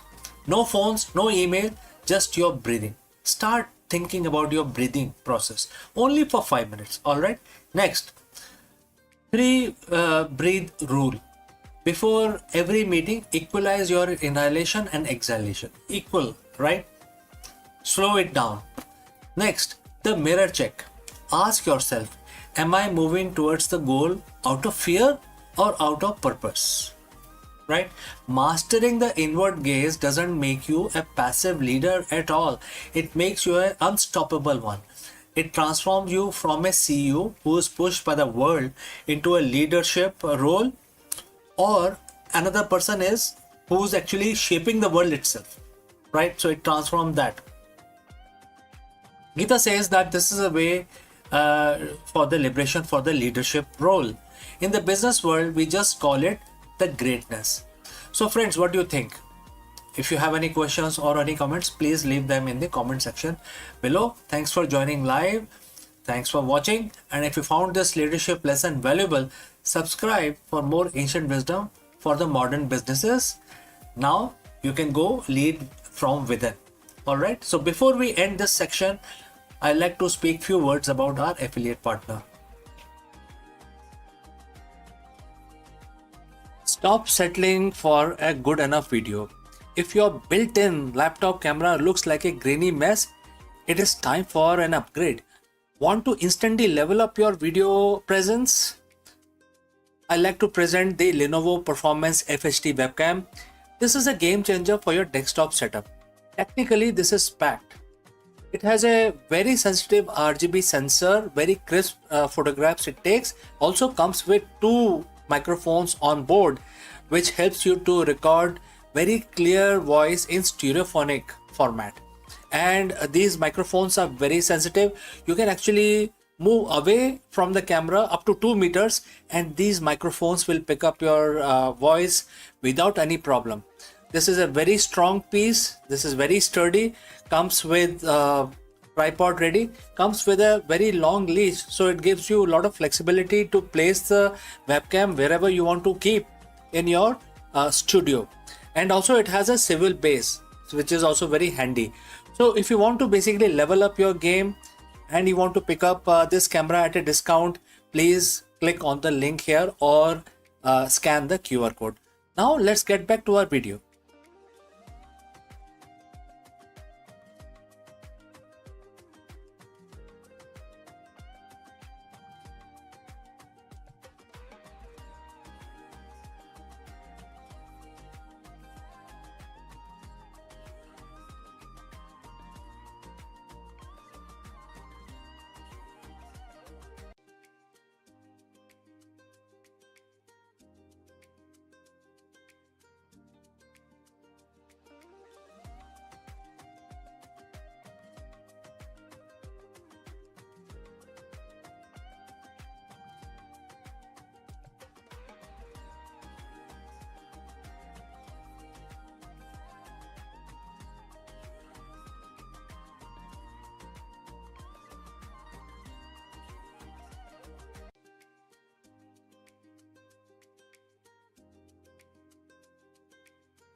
Hello friends, did you know that NASA is officially moving beyond the chemical rockets? In this video, we dive deep into the revolutionary nuclear thermal propulsion (NTP) technology that is set to slash travel time to red planet. Imagine a future where Mars isn't a grueling 7 months journey, but a weekend trip in comparison to everything we have known about the space exploration. Let us explore this further.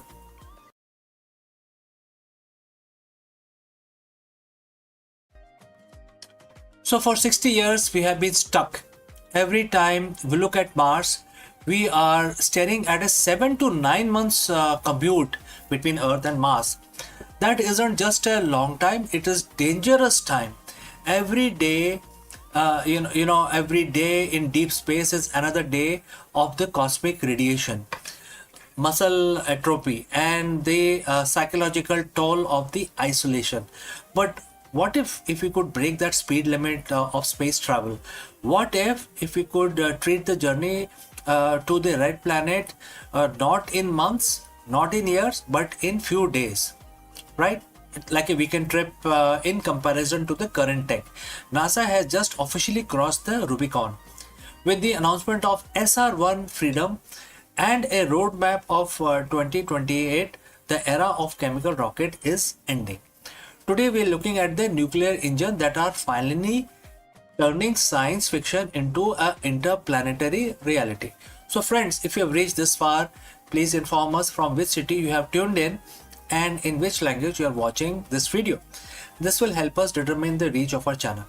Alright, moving on.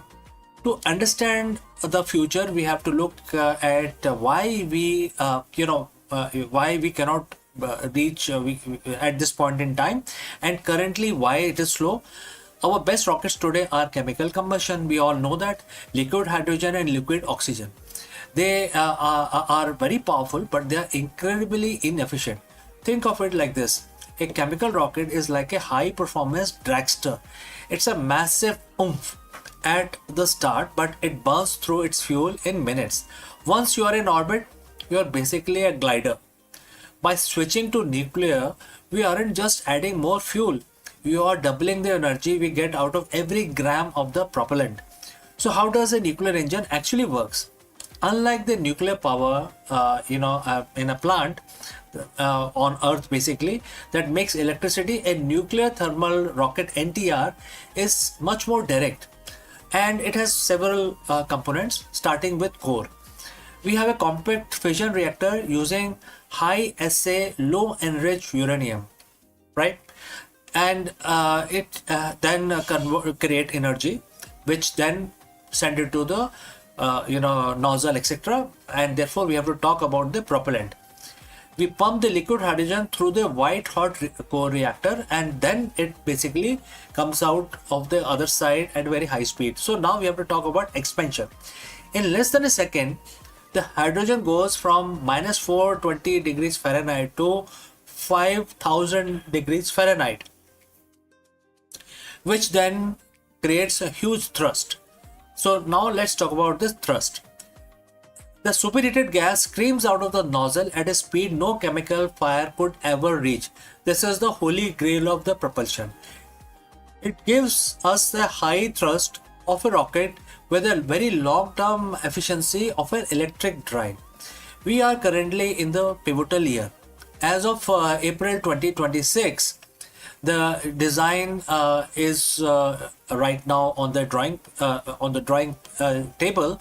However, there is a roadmap, and that is June 2026. The final hardware development begins, and the mission will be SR1. It's a design as a nuclear electric hybrid.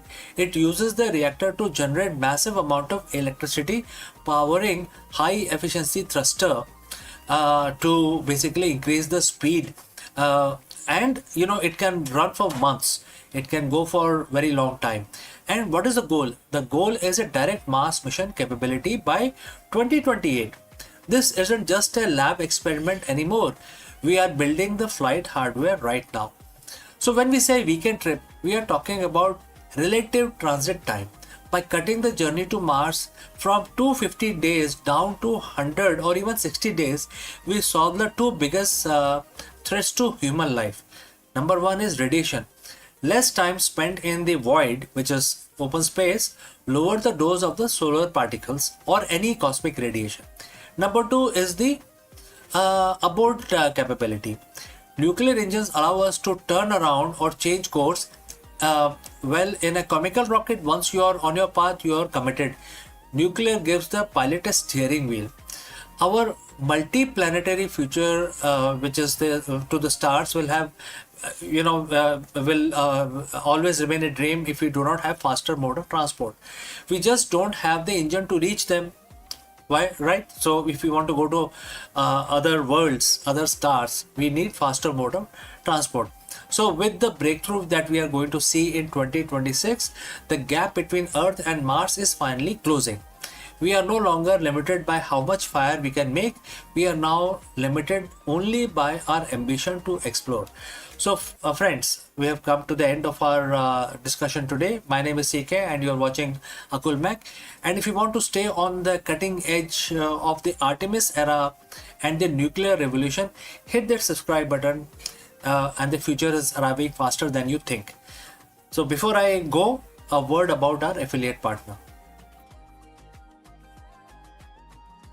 Stop settling for a good enough video. If your built-in laptop camera looks like a grainy mess, it is time for an upgrade. Want to instantly level up your video presence? I like to present the Lenovo Performance FHD webcam. This is a game changer for your desktop setup. Technically, this is packed. It has a very sensitive RGB sensor, very crisp photographs it takes. Also comes with two microphones on board, which helps you to record very clear voice in stereophonic format. And these microphones are very sensitive. You can actually move away from the camera up to 2 meters and these microphones will pick up your voice without any problem. This is a very strong piece. This is very sturdy. Comes with tripod ready. Comes with a very long leash, so it gives you a lot of flexibility to place the webcam wherever you want to keep in your studio. And also it has a swivel base, which is also very handy. So if you want to basically level up your game and you want to pick up this camera at a discount, please click on the link here or scan the QR code. Now let's get back to our video.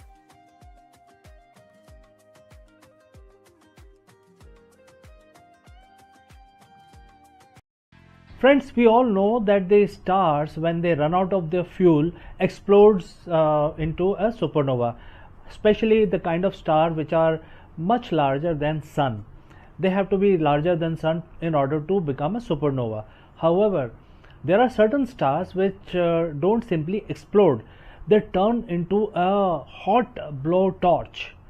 And this is a very specific phenomena, and to understand this type of supernova we will take a deep dive into high energy astrophysics, and we will examine this phenomena which is known as hotter than hell, also known in scientific term as the fast blue optical transient, and also known as the blue death. What is this phenomena? Let us explore this further. Friends, in the vacuum of space, color is a liar. We have been taught from childhood that the red means hot and the blue means cool. Think of your kitchen faucet. But in the realm of high energy astrophysics, the universe flipped the script. Red is the color of dying ember and blue is the color of cosmic blowtorch. But most stars end their lives in a predictable fiery explosion we call supernova. They expand, they glow red or orange, and they fade over months. But recently we have discovered something that defies this particular rule. A class of explosion so fast, so bright, and so intensely blue that they have earned a terrifying nickname, which is fast blue optical transient, or FBOT. So we call them FBOTs. Today we are diving into the hotter than hell physics of blue stellar deaths. We aren't just talking about big explosions, we're talking about the most violent thermal events since the Big Bang. Well friends, if you've reached this far, please inform us from which city you have tuned in and in which language you are watching this video. This will help us determine the reach of our channel. Alright, let's proceed further. To understand why a blue death is so significant, we have to talk about Wien displacement law. In simple terms, the hotter an object is, the shorter the wavelength of the light it emits. A standard supernova might reach temperature of 10,000 to 20,000 Kelvin. That put them firmly in the visible white to yellow range. But these blue transient, they are screaming at a temperature exceeding 40,000 Kelvin, and in some cases hitting hundreds of thousands of degrees in their initial movements. When a star dies blue, it is telling that the energy density is off the chart. It is not just emitting light, it is emitting high frequency, high energy photons that sit right on the edge of the ultraviolet and X-ray spectrum. The question is, what kind of star has enough fuel to die this spectacularly? You can't get a blue explosion from a boring star like our sun. For a hotter than hell exit, you need a Wolf-Rayet star. These are the heavyweight of the galaxy. Stars that started out at 20 or 30 times the mass of sun but has already blown off their outer layers of hydrogen. What is left is naked exposed core of helium, carbon and oxygen burning with a ferocity that is hard to visualize. Because they have lost their cushion of hydrogen, when the core collapses, there is nothing to slow down the shock wave. It is like an engine exploding without a hood. The energy hits the vacuum of space instantly. This lack of an outer envelope is the first ingredient in the recipe for the fast blue optical transient. For a long time, these were just theoretical. Then came a phenomenon known as AT2018 COW, which is cow, AT2018 cow. Astronomers affectionately called it the cow because of its random letter designation. But there was nothing gentle about it. The cow was 10 to 100 times brighter than the normal supernova, and it reached its peak brightness in just 3 days. A typical supernova takes weeks to ramp up. The cow didn't just explode, it flashed. What shocked scientists most was the blue signature. It stayed hot for far too long. According to the standard physics, it should have cooled down as the debris expanded. Instead, it was as if there was a central engine, a hidden furnace inside the wreckage, pumping out fresh energy and keeping the temperature at a blistering blue hot level. So, what is that central engine? Physicists currently have two main theories for how these blue deaths occur. Imagine the core collapse. It is so massive that it skips the explosion phase and goes straight into a black hole. As the rest of the star tries to fall into the black hole, it creates a massive traffic jam called accretion disk. This disk spins so fast and gets so hot, it launches a jet of plasma through the star's, whatever the star remains, and nearly at the speed of light. That jet is blue light we see. In this version, the core collapses into a magnetar, a neutron star with a magnetic field trillion times stronger than the Earth's, spinning 100 of time per second. This magnetic whirling injects a colossal amount of kinetic energy into the explosion, acting like a cosmic microwave that keeps the debris cloud at blue hot temperature. So why do we spend millions of dollars on these expensive telescopes to find these blue blips? Because they are the laboratories of the extreme. FBOTs allow us to watch the birth of black holes and magnetars in real time. Usually we find these objects millions of years after they were formed. With blue stellar death, we are seeing the first cry of a new celestial monster. They also act as the cosmic flashlights because they are so bright. They illuminate the gas and dust in distant galaxies, helping us map the cosmic web that holds the universe together. Every time we catch a blue flash, we are refining our understanding of how matter behaves under the most extreme gravity and heat possible. The universe is a violent place, but there is a strange beauty in its destruction. A blue stellar death is the ultimate paradox. A star that has run out of life yet shines with more intensity than billion suns combined. It's a final defiant scream across the vacuum. Next time, when you look up at a clear night sky, remember that twinkling white stars are just the beginning. Out there in the deep dark, something is turning blue, breaking the laws of physics and providing that something truly are hotter than hell. So, thanks for watching, thanks for listening. If you enjoyed this deep dive into physics of the cosmos, don't forget to hit that subscribe button. Until next time, keep looking up. Before I go, a word about our affiliate partner. Stop settling for a good enough video. If your built-in laptop camera looks like a grainy mess, it is time for an upgrade. Want to instantly level up your video presence? I like to present the Lenovo Performance FHD webcam. This is a game changer for your desktop setup. Technically, this is packed. It has a very sensitive RGB sensor, very crisp photographs it takes. Also comes with two microphones on board, which helps you to record very clear voice in stereophonic format. And these microphones are very sensitive. You can actually move away from the camera up to 2 meters and these microphones will pick up your voice without any problem. This is a very strong piece. This is very sturdy. Comes with tripod ready. Comes with a very long leash, so it gives you a lot of flexibility to place the webcam wherever you want to keep in your studio. And also it has a swivel base, which is also very handy. So if you want to basically level up your game and you want to pick up this camera at a discount, please click on the link here or scan the QR code. Now let's get back to our video.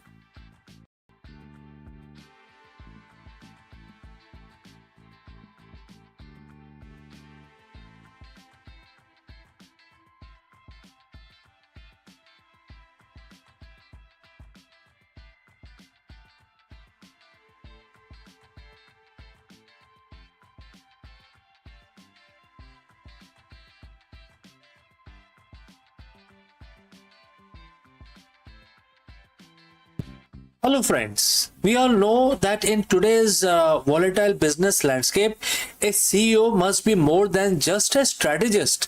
They must be a vision bearer, a protector, an innovator, and a stabilizing force. Therefore, in this video, we decode the lessons learned from Bhagavad Gita and reveal the ultimate CEO matrix, a 12-point leadership framework hidden in plain sight for thousands of years. Let's go. Take a look at the modern C-suite. Today's CEO is expected to be visionary, futurist, a flawless operator, and a compassionate HR leader, a ruthless cost cutter, and an unshakable anchor during a crisis. We are told to look at Silicon Valley playbook, Ivy League case studies, and agile framework to survive. But what if the most comprehensive all-weather matrix for executive leadership wasn't written in a modern business school? What if it was mapped out thousands of years ago? So friends, welcome back. Today we are cracking open a timeless text that Bhagavad Gita talks about, specifically mentioned in chapter 9 verse 18. In this single verse, an incredible 12-point leadership framework is laid out. We call it an ultimate CEO matrix. Let's decode how these 12 ancient principles can completely redefine how you run your business today. So friends, if you have reached this far, please inform us from which city you have tuned in and in which language you are watching this video. This will help us determine the reach of our channel. Alright, let's proceed further. Let's look at the text. The verse begins with the word, I am the goal. I am the supporter, right? As a CEO, your first and most foundational role is to be, the goal itself. In corporate terms, this is your North Star. If the CEO vision is blurry, the entire company stumbles in the dark. Being the goal means you don't just chase quarterly profits, you define the ultimate purpose of the enterprise. Why does your company exist? Where are your steering, and where are you taking the ship? You must embody that final destination. But a goal without infrastructure is just a pipe dream.